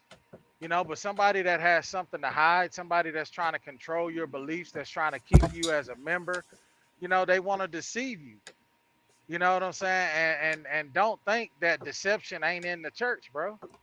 You know what I'm saying? Half of these pastors do not teach from the book as it is written in the book. They add to, they take away from, just to appease their congregation, because it's a business. They're capitalizing. We live in a capitalistic society. So you have to, if you are that naive and think that there's not deception in your church, you're seriously mistaken. You need to wake the fuck up. You have to ask questions. You can't just tell me, you tell me something and expect me not to ask a question, especially if I believe something different or if I thought something. If I had just that thought of something different, and then you tell me that, and I'm like, well, nah, man, I thought it was like this. Like, this is the way out, you know, and a person gets angry because you are countering their answer or whatever they're telling you. Like, bro, like, you don't need to be in that position. Obviously, you're the worldly person, in my opinion. But Well, and there's nothing wrong with having the religion, but at the same time, you want to make sure that you are aware of the world. You can't just study that only, because at the end of the day, you live in the world, and you have to deal with these people. So at the end of the day, at the very least, you need to know about them just so that you can interact with the world better. Exactly.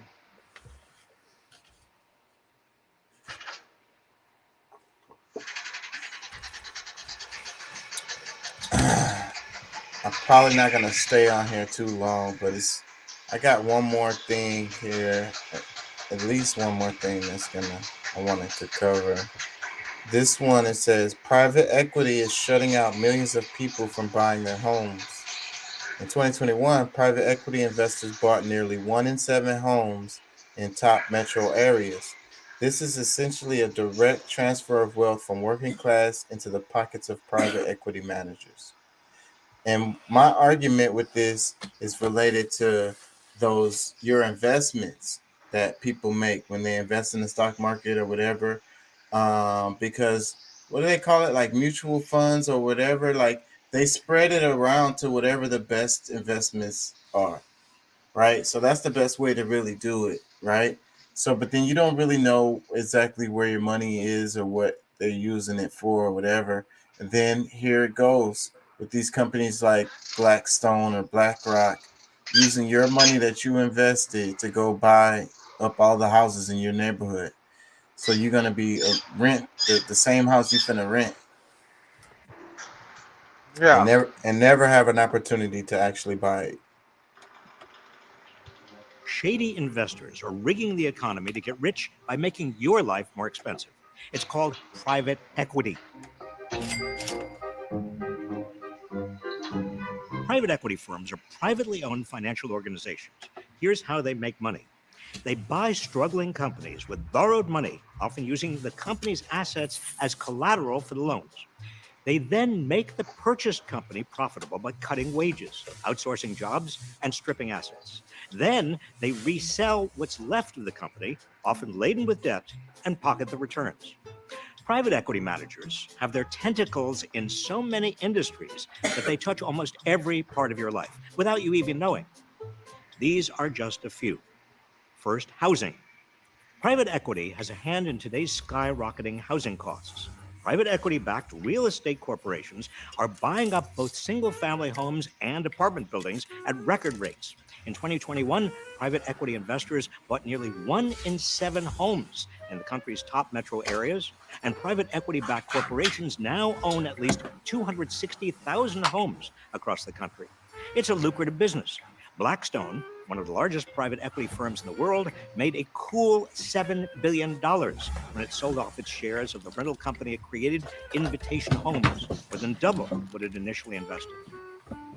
So what happens when your landlord becomes a private equity firm?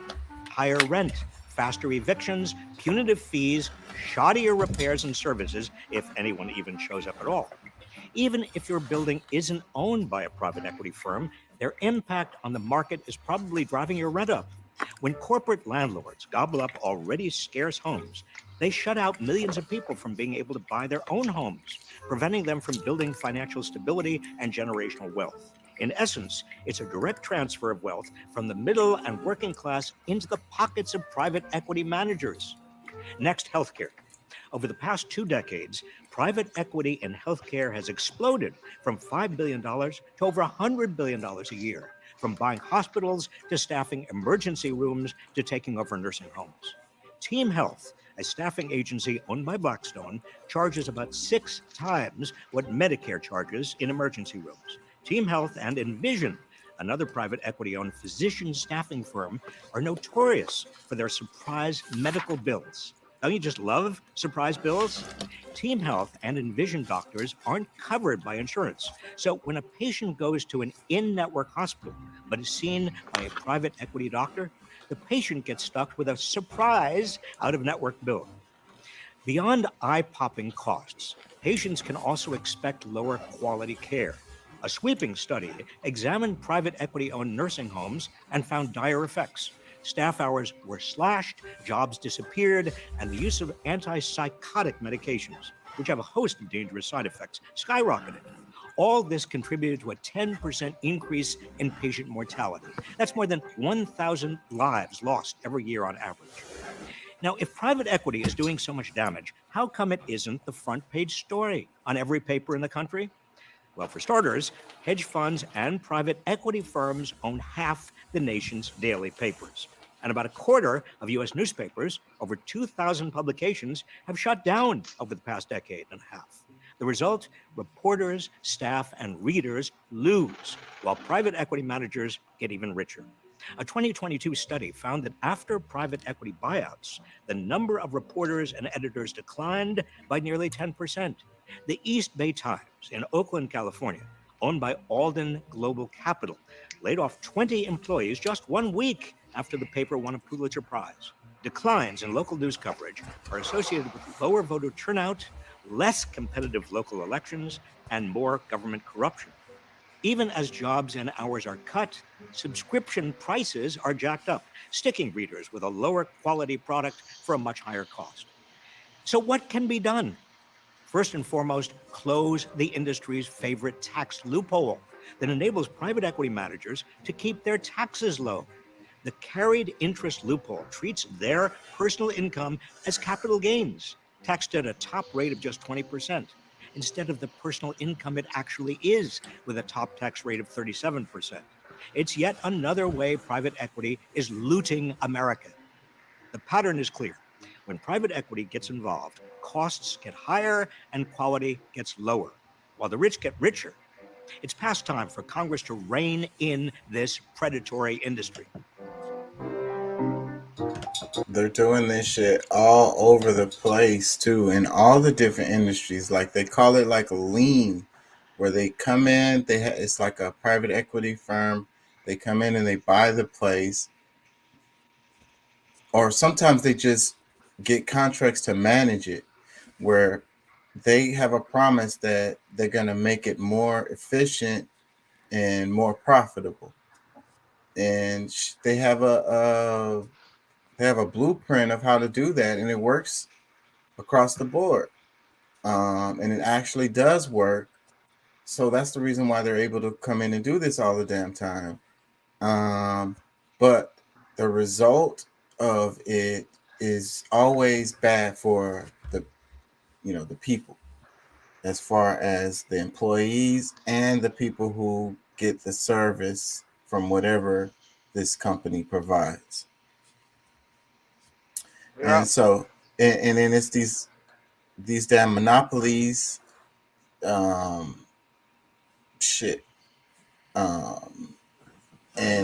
so the company, everything is getting bigger, right? So like, it's like the grocery stores now, like, right? Like all the grocery stores are big as hell now. I remember when it wasn't like that. And it's like the service is definitely not the same, So, and then some of the products quality is not going to be the same either, because of these mass produced as products that are in all the damn grocery stores. You get where I'm going with this? Yeah, nah, I follow you. Yeah, and so what happens is these private equity firms, they come in, they make the place more profitable, true, but they decrease the quality of the service or product, and they decrease the quality of life of the employees that work there. Yeah. That's just like Walmart. Like I was telling you, Cargill is one of the largest food manufacturers. Food manufacturers are, they own they own probably the most cattle, chickens, everything. They're so big they make all of the meats for McDonald's. Their biggest buyers are McDonald's, Walmart. Um, it's a couple other big chains.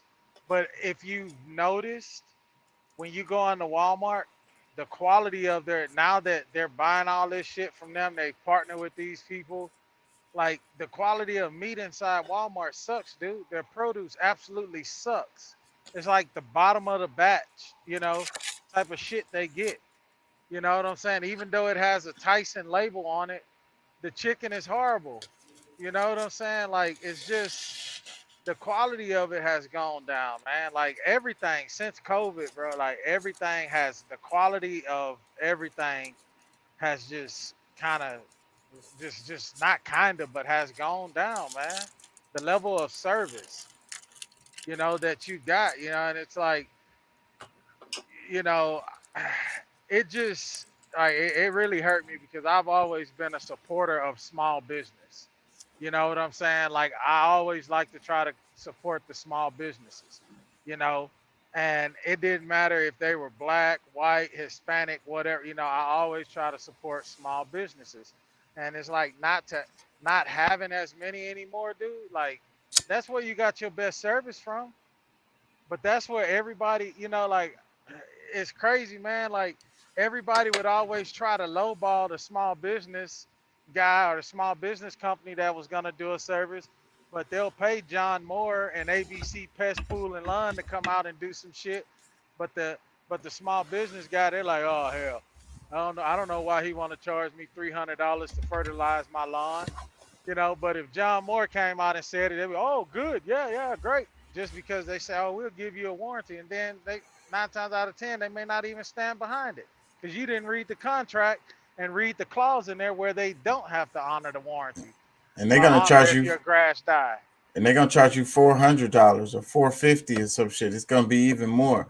And it's crazy because the service is always better when you have like connections with people, right? So that's what happens with the small business, the general store, or whatever. You go to the grocery store all the time. We do these regular things all the time, and we don't have no connection.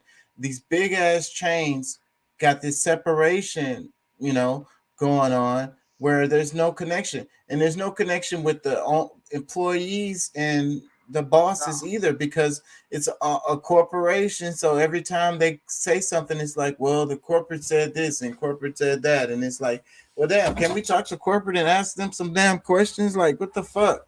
You know what I mean? Why is this shit so fucked up? Oh, well, corporate said it. We just got to do what they say. And it, like I say, there goes the separation between the like boss and the employee, and it gives an opportunity to screw the employee and pay him the least as possible and work him the most as possible. And then you have the disconnect between the customer and the establishment. You know what I'm saying? When the company is big as hell and that you're just another number, they don't know who the hell you are and don't care. If you ever come back again, they don't care. Yeah, exactly, bro. And that's just like, all of these people at Walmart and stuff that get an attitude when they have the elderly that want to come through the line that's got, a basket full of groceries, and they want to get attitude and get mad. It's like, you should thank that person, because these automated self-checkouts, this shit's going to take your job. You know what I'm saying? And if you somebody that don't have a skill, you know what I'm saying, and they laid you off right now, where the fuck you going to go? If you don't have some type of skill or some type of background, you know what I'm saying? Or you haven't been through somebody apprentice program, like where are you gonna go? Or if you're somebody that's a recreational smoker, you can't go get no real job with that shit. Walmart drug tests you one time. That's when you first hire on. You know what I'm saying? After that, that's if you get hurt on the job. So it's like, instead of them giving attitude, I get it, they're not getting paid a whole lot, but it's like at the end of the day, instead of you having attitude with these people, you should be grateful, Cause you know what I'm saying, this automated self-checkout shit, this shit is taking your job. You know, but I just got to the point now, bro. If I go to Walmart for anything, I don't even do, I pay on the app. With Walmart, if you got the Walmart app and you a member, anything you want in the store, you just you scan it on your phone. When you're inside the store, it puts it in the cart, you pay for it, and all you got to do is walk up to any little self-checkout register and scan the barcode on your phone. And my credit card is already on Walmart's app. It automatically pays for my shit, and I get to walk out. I ain't got to deal with nobody fucked up attitude or nothing. But people don't, like I say, man, you know, I mean, I don't know if people are just fed up and that's why they have the attitude they have, or like, I don't know, man. This shit, it's crazy, bro.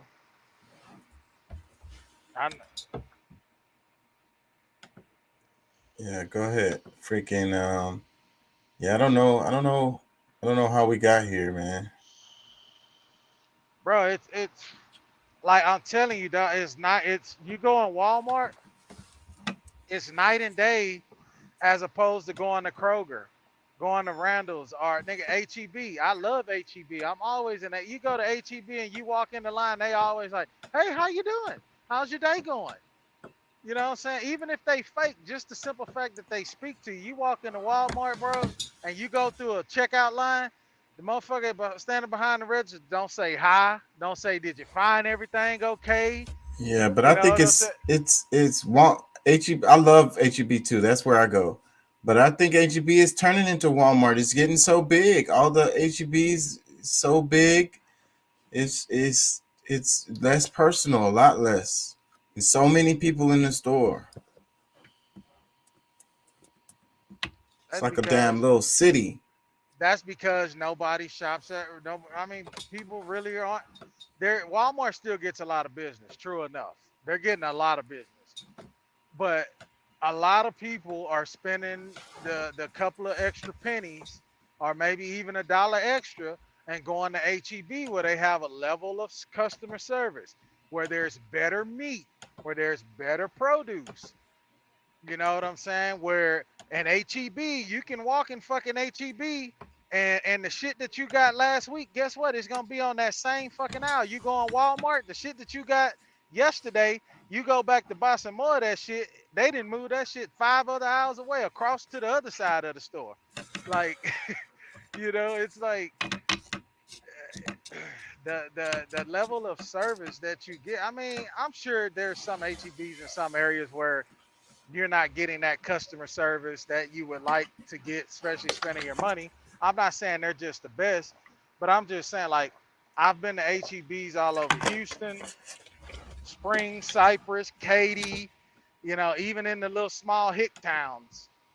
You know what I'm saying? And they speak to you like, hey, how you doing today? You know, like, and I can't even sit here and say, oh, it's the elderly people that know it. These are young kids in high school at HEB that's checking you out, bro, and they speaking. They got a level of customer service. They don't mind walking your back. If it's an elderly person, walking their basket outdoors, loading their groceries into their car. Like, you know, you're not getting that kind of shit at Walmart. Oh, let me cover this right quick. And they dive for their food. Dive. So they forage on the seabed. They are the world's best free divers. They spend hours per day underwater. They can hold their breath longer than anyone else.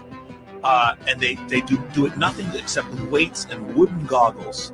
They dive down into the seabed and forage, and they hunt. They hunt underwater with spears. Okay? They hunt underwater with spears. It's mind-boggling. And but that music is freaking annoying, making me upset. Yeah, I don't understand. Like, it's like now in that age of, I guess because people want to lock you in on their video, so they put some type of background music or background sound, audio, or or background sound effects to kind of hook you to watch that, 1 minute long video or whatever. I mean, I don't know, but it's like every video, bro, has some type of sound effects to it. Well, they were talking about these people who basically live in like they don't really live on land at all. It's really interesting. People like, anyways, I'm all turned off on it now because of freaking the damn. I wonder if there's any comments in there. That's good.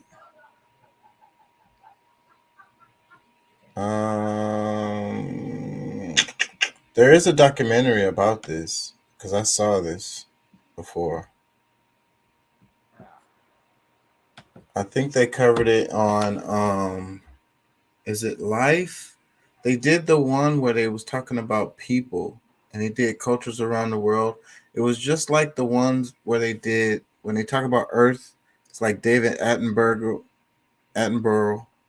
and he's freaking, those series, the Earth series. They did one that was about people. Really good. Can't remember the name of it. I think it's called Life.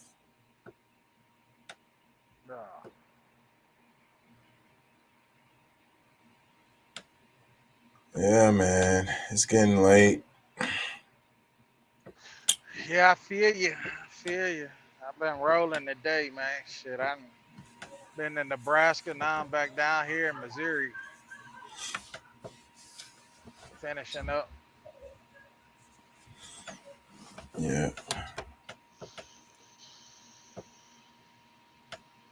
Yeah. How's the little ones? How's the what is it? Man, The they sports, the baseball, right? Yeah. They doing good. Matter of fact, he's got a game. He's got 2 games today, double headers. Yeah, they got double header games today. I won't be able to go to any of his games until next month, November, because I don't rotate back around into my weekends until the month of November. But yeah, he's got double headers. Last weekend they had a tournament out there by the house at Big League Dreams. It was hosted by the organization Perfect Game. They won World Series rings, man. It's a nice little ring, dude. Looks like it's a sterling silver ring with the little black diamonds in it. It's pretty nice. I mean, it ain't real diamond, but he's ecstatic about it. He's happy about it. He played damn good that game, so yeah, man, they're both doing good, bro. My daughter, she's trying out. Well, actually, right now she's doing athletics training right now to get ready to try out for the basketball team at the middle school. So, and she's doing all that stuff and student council and all that stuff. So, everybody, kids are good. The wife and I both are stretched thin, tired as fuck. Don't get no rest because we going here, going there,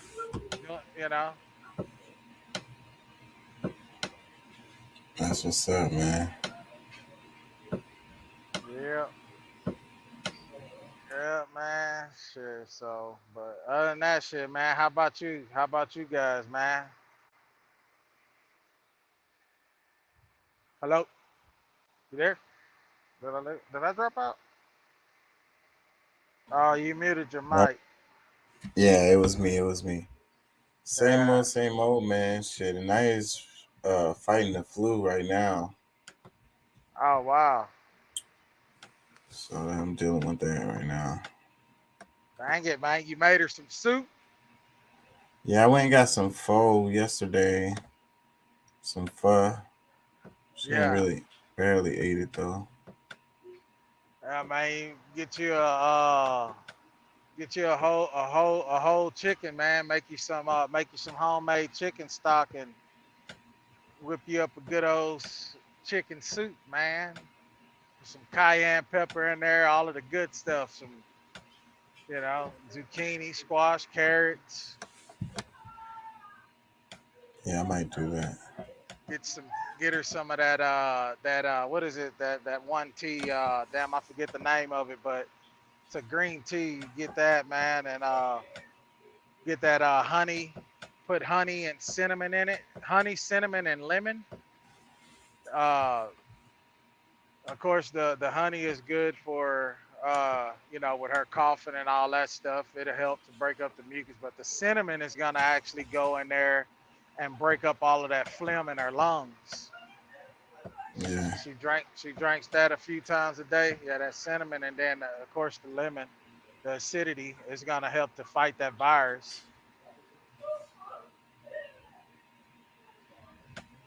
Get her some of that, man. Yeah. And she ain't old enough to have a hot toddy yet, huh? Yeah. Make her sweat it out. Put on a jogger suit. Get a big blanket and drink you some good hot tea, as hot as she can stand it. Eat some soup, drink some tea, and wrap up, man. Sweat that shit out. Yeah. I might make the soup though.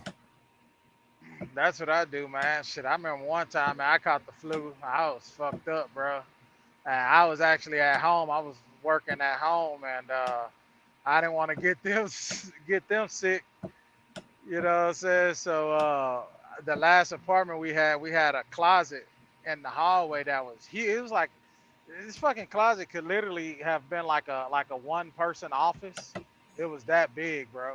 Like you could put like a little desk and shit in there. So, man, I took some of the sofa cushions and put my sleeping bag down there, man. My wife doctored me up, gave me all that soup and that cayenne pepper and jalapenos and shit, and made them old remedies.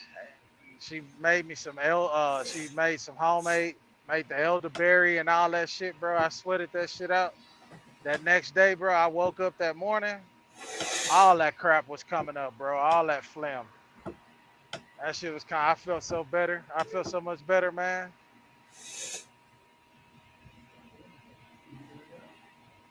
Yeah, that's good.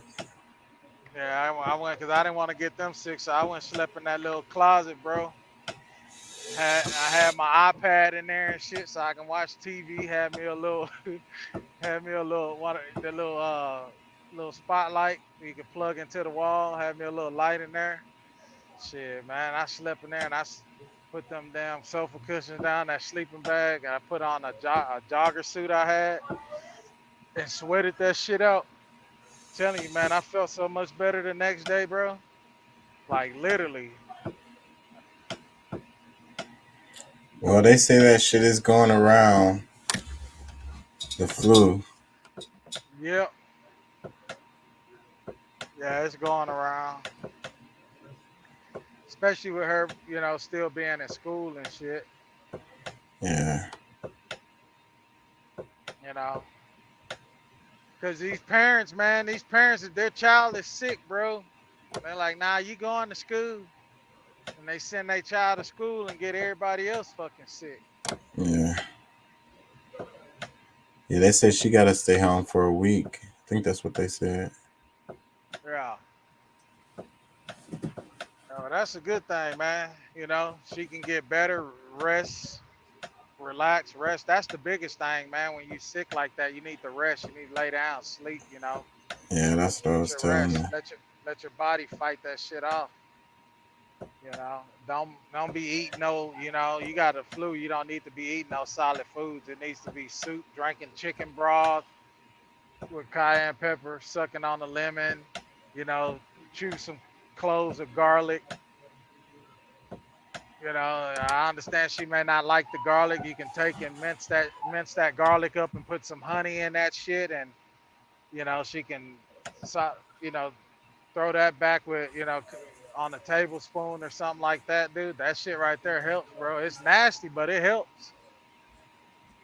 Make her take some shots of apple cider, put some apple cider vinegar in her water, man. Make her drink that shit. But the real apple cider vinegar, not that bullshit.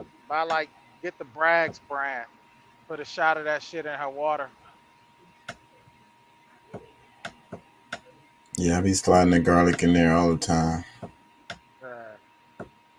You got any elderberry, man? You should make you some elderberry juice, bro, and keep it in the fridge. Take a shot of that shit every morning before y'all burn off on an empty stomach. I'm not hip to that. What elderberry? What is that? It boosts your immunity, man, and it fights off. You know, it boosts your immunity. It helps you to fight off, you know, airborne viruses and things of that nature, man. But there's a lot of fake elderberry going around. The best thing to do is get the you can order it online. I would tell you this shit and don't know the name of the company to tell you to go to, but I'll ask my wife, bro, and I'll text it to you. But you can order the real elderberry, the root, online, and they'll ship it to your house, and you take it and you boil it. You boil it. You put the elderberry. My wife, she does elderberry, ginger root, and I think lemon. Or key limes or something like that. Key limes are the best for you. Those little small limes. All right. Where does the elderberry naturally grow? Where is it from? Nigga, don't give me the line. I know about it because she was telling me about it. She showed me the article and shit on it, and from the website where she orders all of this healthy stuff. Not exactly sure where it grows at though, but I do know that it's good for you. But there's a lot of fake elderberry going around, man. I wouldn't buy the stuff that's on the store shelves. I mean, it may help, but what we've found with trying to buy it off of the store shelves, it's got a lot of other chemicals in it instead of just the natural elderberry, ginger root. And I think it's elderberry, ginger root, limes, or lemon. There's something else she puts in that shit, man. And it's bitter. It's bitter when you first boil it. It's bitter, and then after it has its time to cool down and all that, then you add your natural honey to it. You know, to kind of cut that bitterness. But you take a shot of that. We got a big ass mason jar of it. And once that mason jar gets a little bit under half, she usually, like on the weekends or something, she'll make some more and keep in the fridge. And they take a shot. I take a shot of it when I'm at home, but they take a shot of it every morning. Let me play this last clip and we talk about this, and then I'm gonna wrap it. And they created laws that told people how to treat black people unfairly. Let's also not forget how the Roman Catholic Church benefited from the transatlantic slave trade. One, they had a huge increase in tithes. Two, they had a big gain of political power. Let's also not forget how my ancestors' land was acquired by the Roman Catholic Church to build more Catholic churches like this one. Let me tell you how my ancestors were affected during the transatlantic slave trade. One, they violated our rights and privileges. Two, they stole our lands and our resources. Three, they stole our family culture and our family structure. And you can't forget how black people are still affected by the transatlantic slave trade to this day. One, we don't have access to our own land. Two, we can't trace back our own family lineage. And three, we can't connect with our own people because our identity is lost. And after hearing all of that, we're here to tell you that we need restitution and reparation for the Roman Catholic Church. Right now! Word to major players.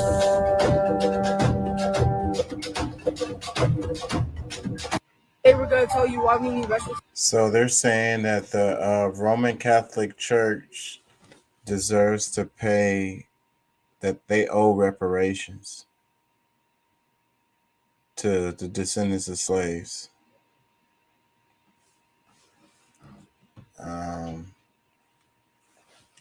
That's interesting. Yeah. Says black students demand reparations and restitution from the Roman Catholic Church. The part where the little kid said about the disconnection between our lineage, like not being able to trace our lineage, that part hit. Oh shit, I done did something. Oh, I'm still here. Yeah, that part hits. Like, how can you repair that? You can't. Therefore, you owe something. You got to do something. Let me read a caption, a comment. This is a comment. It says, why should descendants of the white slave trader owners made to pay reparations when there was clearly a supplier in Africa rounding up their kinsmen to be sold to white Europeans? The reparation has to start from our own black African brothers who willingly sold their own people in exchange for goods, commodities. Victim mentality will perpetually hold us down. A lot of black folks have made it to the top without these reparations. Let's teach the black child to work hard and get an education, be smart and determined, and with God in the picture, they will get the peak of any chosen career path. Reparations will never take us out of the mind-inflicted poverty. I don't like this comment. I don't like this comment. She said, be smart and determined, and with God in the picture, they will get the peak of any chosen career path. So basically, you want them to be a worker. You want them to be a slave. That's what you're saying. And if God say the same, then she says, reparations will never take us out of the mind-inflicted poverty.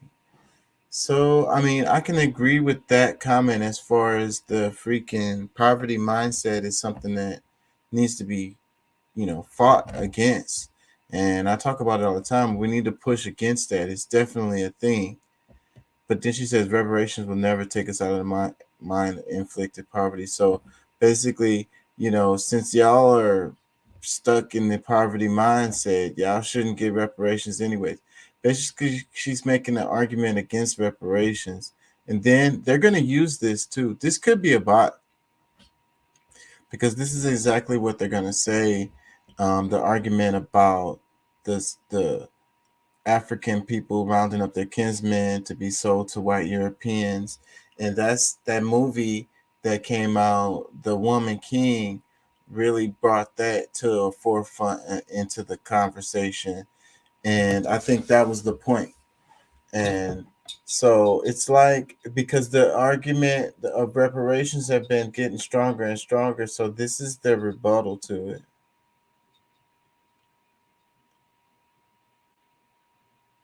Look, here goes another comment. It says, select the history, stop crying. We can all look back and demand restitution. Freaking, I disagree. I totally disagree with that comment too. We're talking about recent history. I just saw a guy, they were talking about, he's like 90 years old. Maybe he died. And he's like, his parent was actually literally enslaved. So this literally this isn't no like ancient history talking about we can trace our lineage all the way back. No. And then the present conditions of these people are as a result of these things. Present day, today. So this is not something that's in the past. Yeah. You always have people that speak against it. It's crazy, bro. Like these people shouldn't be. It's okay. Just like, okay, yeah, they fucked over these dudes, and it's like, basically get over it. It's over. It's the past. But it's like, hey, you just stabbed me. I'm still kind of bleeding and shit. Like, get over it. That's the past. That's why you bringing up old shit. Yeah. Shit. Pull yourself up by your bootstraps. Shit. Go to a hospital. Shit. The hell, you don't ask me for nothing. I ain't got nothing for you over here. I don't think people hear it as that way. I don't think people hear it. It's hate. That's why they don't hear it. Let me read this. It says, seek compensation from those that sold them into slavery. Wait for it. Blacks sold blacks. So go to Nigeria and obtain old rights as your compensation. Another comment, it says, most of the slave traders were actually black.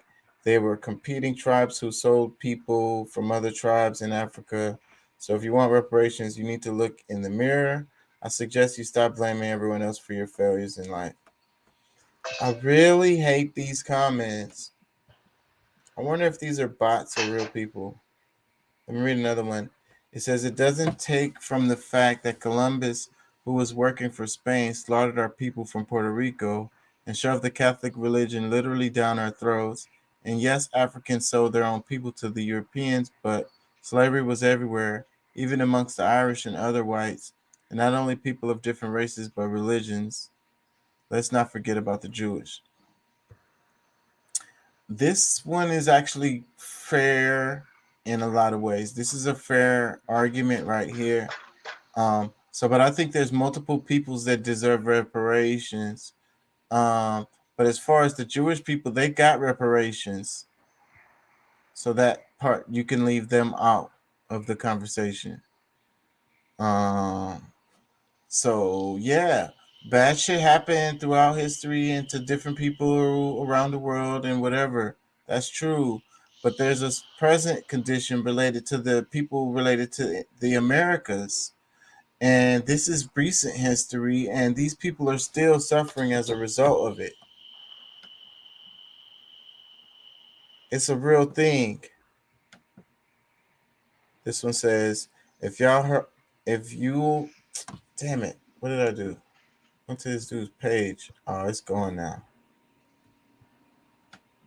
I lost it. I don't know where that's at. I don't know where the hell that was at either. Oh shit, I think, did it refresh? Yeah, I'm not gonna be able to find that.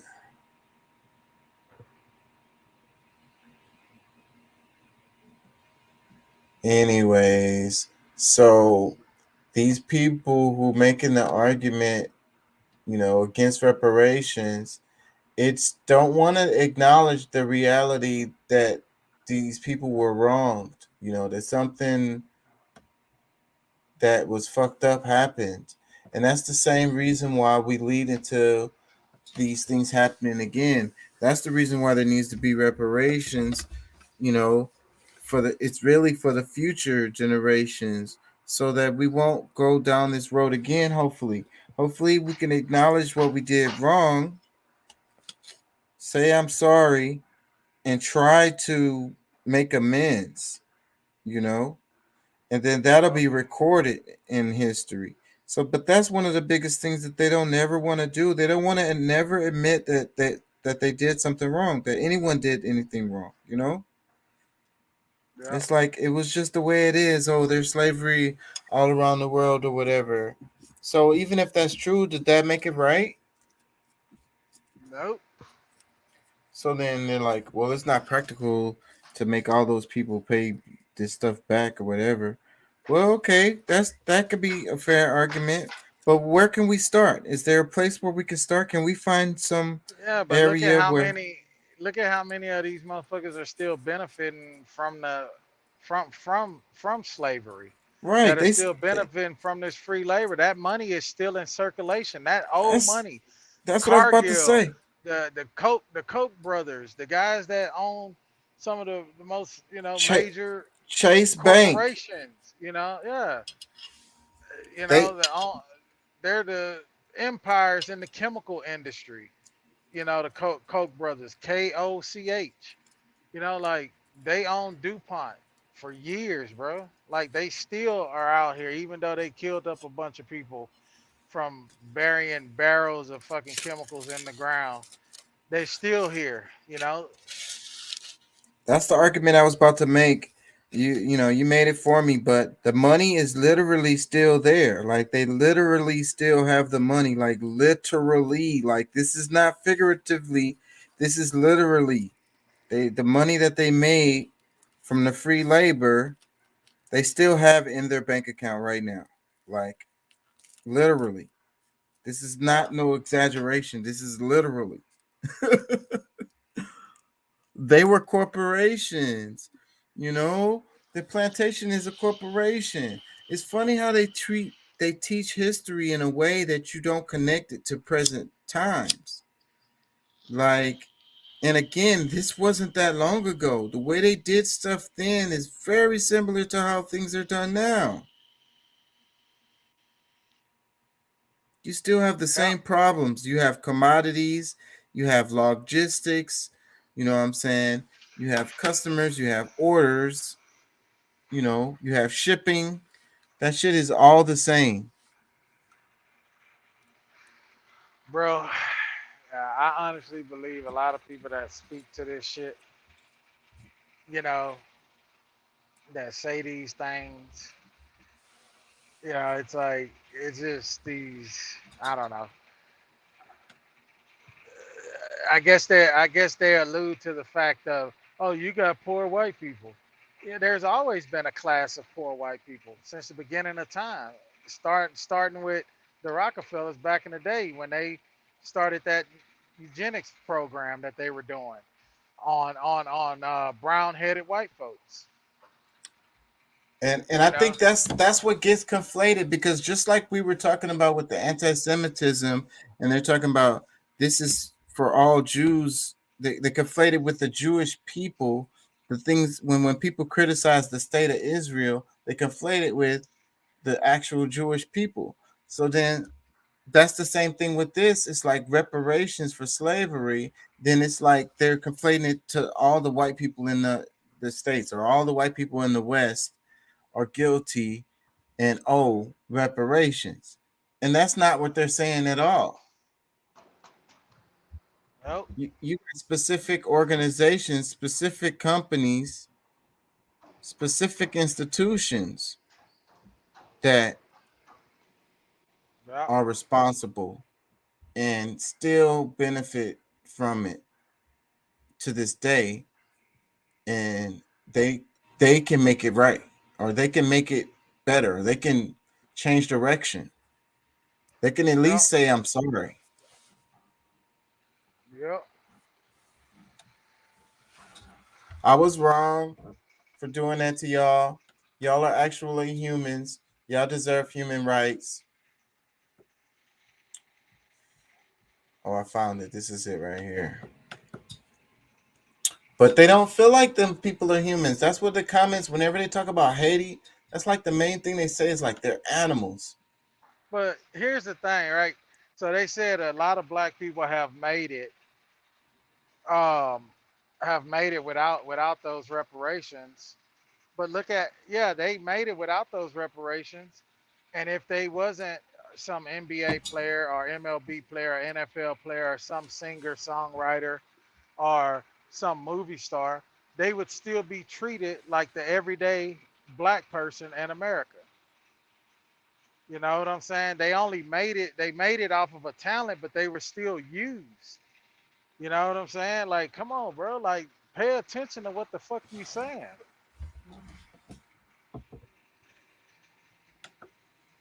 You know, they're still treated unfairly, bro. Like, they can't speak against it. They paint a picture like, yeah, their life may be good because they got money, but at the end of the day, if they go to some little small ass fucking hick town in the south somewhere, and where they don't really watch sports or don't know who the fuck they are, they just flat blatantly racist and don't give a fuck, they gonna get treated just like a regular motherfucker would. So think about what you're saying. Like, to me, that shit don't mean nothing. You just a nigga that's got money. That's it. You still a nigga at the end of the day. Yeah. And that's the problem. The root of the It's problem. going slow. Yeah, it keep building. Hold on, it keep building pressure right there. But yeah, man, and that's the thing, man. That at the end of the day, you still a nigga. You just a nigga with money.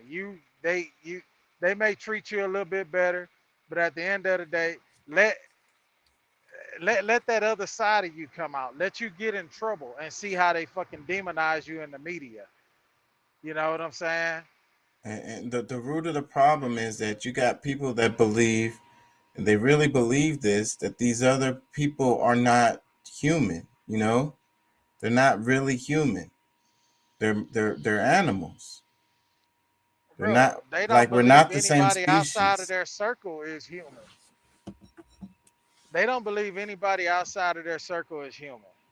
You know, just like how they did back in the day with the whole eugenics or eugenics, whatever program it was that they had back in the day, the way that they treated people. If you were not of their, what they called the superior race, blonde head, blue eyes, you were not human.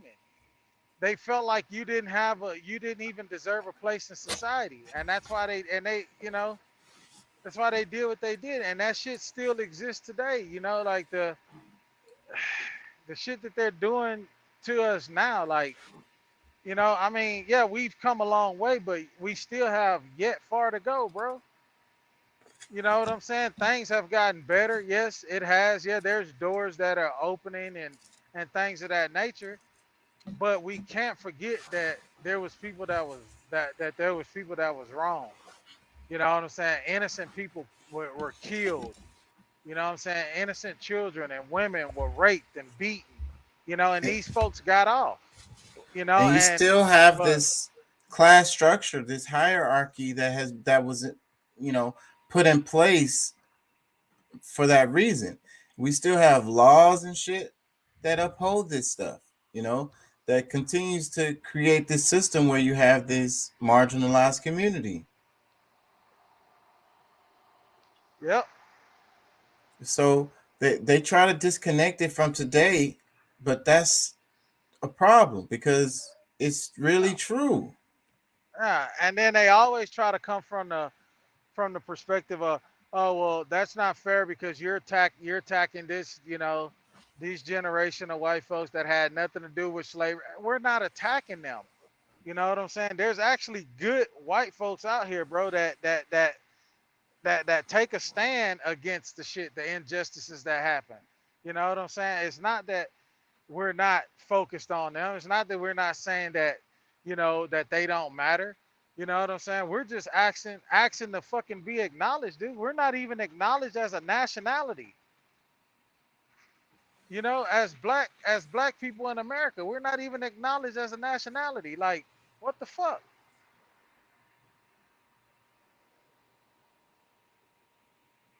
Yeah. Fuck, man. It's almost 3 a.m. I'm gonna have to wrap it. I ain't gonna lie. I feel you, bro. Shit, I'm out here offloading this old hydrogen. Shit, I'm almost done myself. Hell, I'm finna be crashing out here in a little bit myself. Shit, thank you for joining. I really thought I was gonna be on here by myself tonight. Yeah, the message came through. I don't know how long you had been on, but the message came through after I come out the woods. I was coming across the woods. They're coming from Nebraska, and the message came through. I was sitting there jamming, man. I was listening to some Otis Redding, man. Yeah. Yeah. That's what's up. Yeah. Man, I was riding and jamming the message. As soon as I got into Kansas City, my phone started dinging and shit. And I seen the message from you. I was like, oh shit, we live. So I jumped on right away. Yeah, well, shit, I appreciate it. Made a little bit more content because I didn't come on Friday. I like to do at least 3 shows, so I kind of forced myself to come on tonight. I ain't gonna lie, I was tired. I didn't really want to. But I feel you. Here for y'all. Anyways, peace and love. Thank y'all for joining. Thank y'all for listening. We'll be back next week. All right. All right, bro. Sure.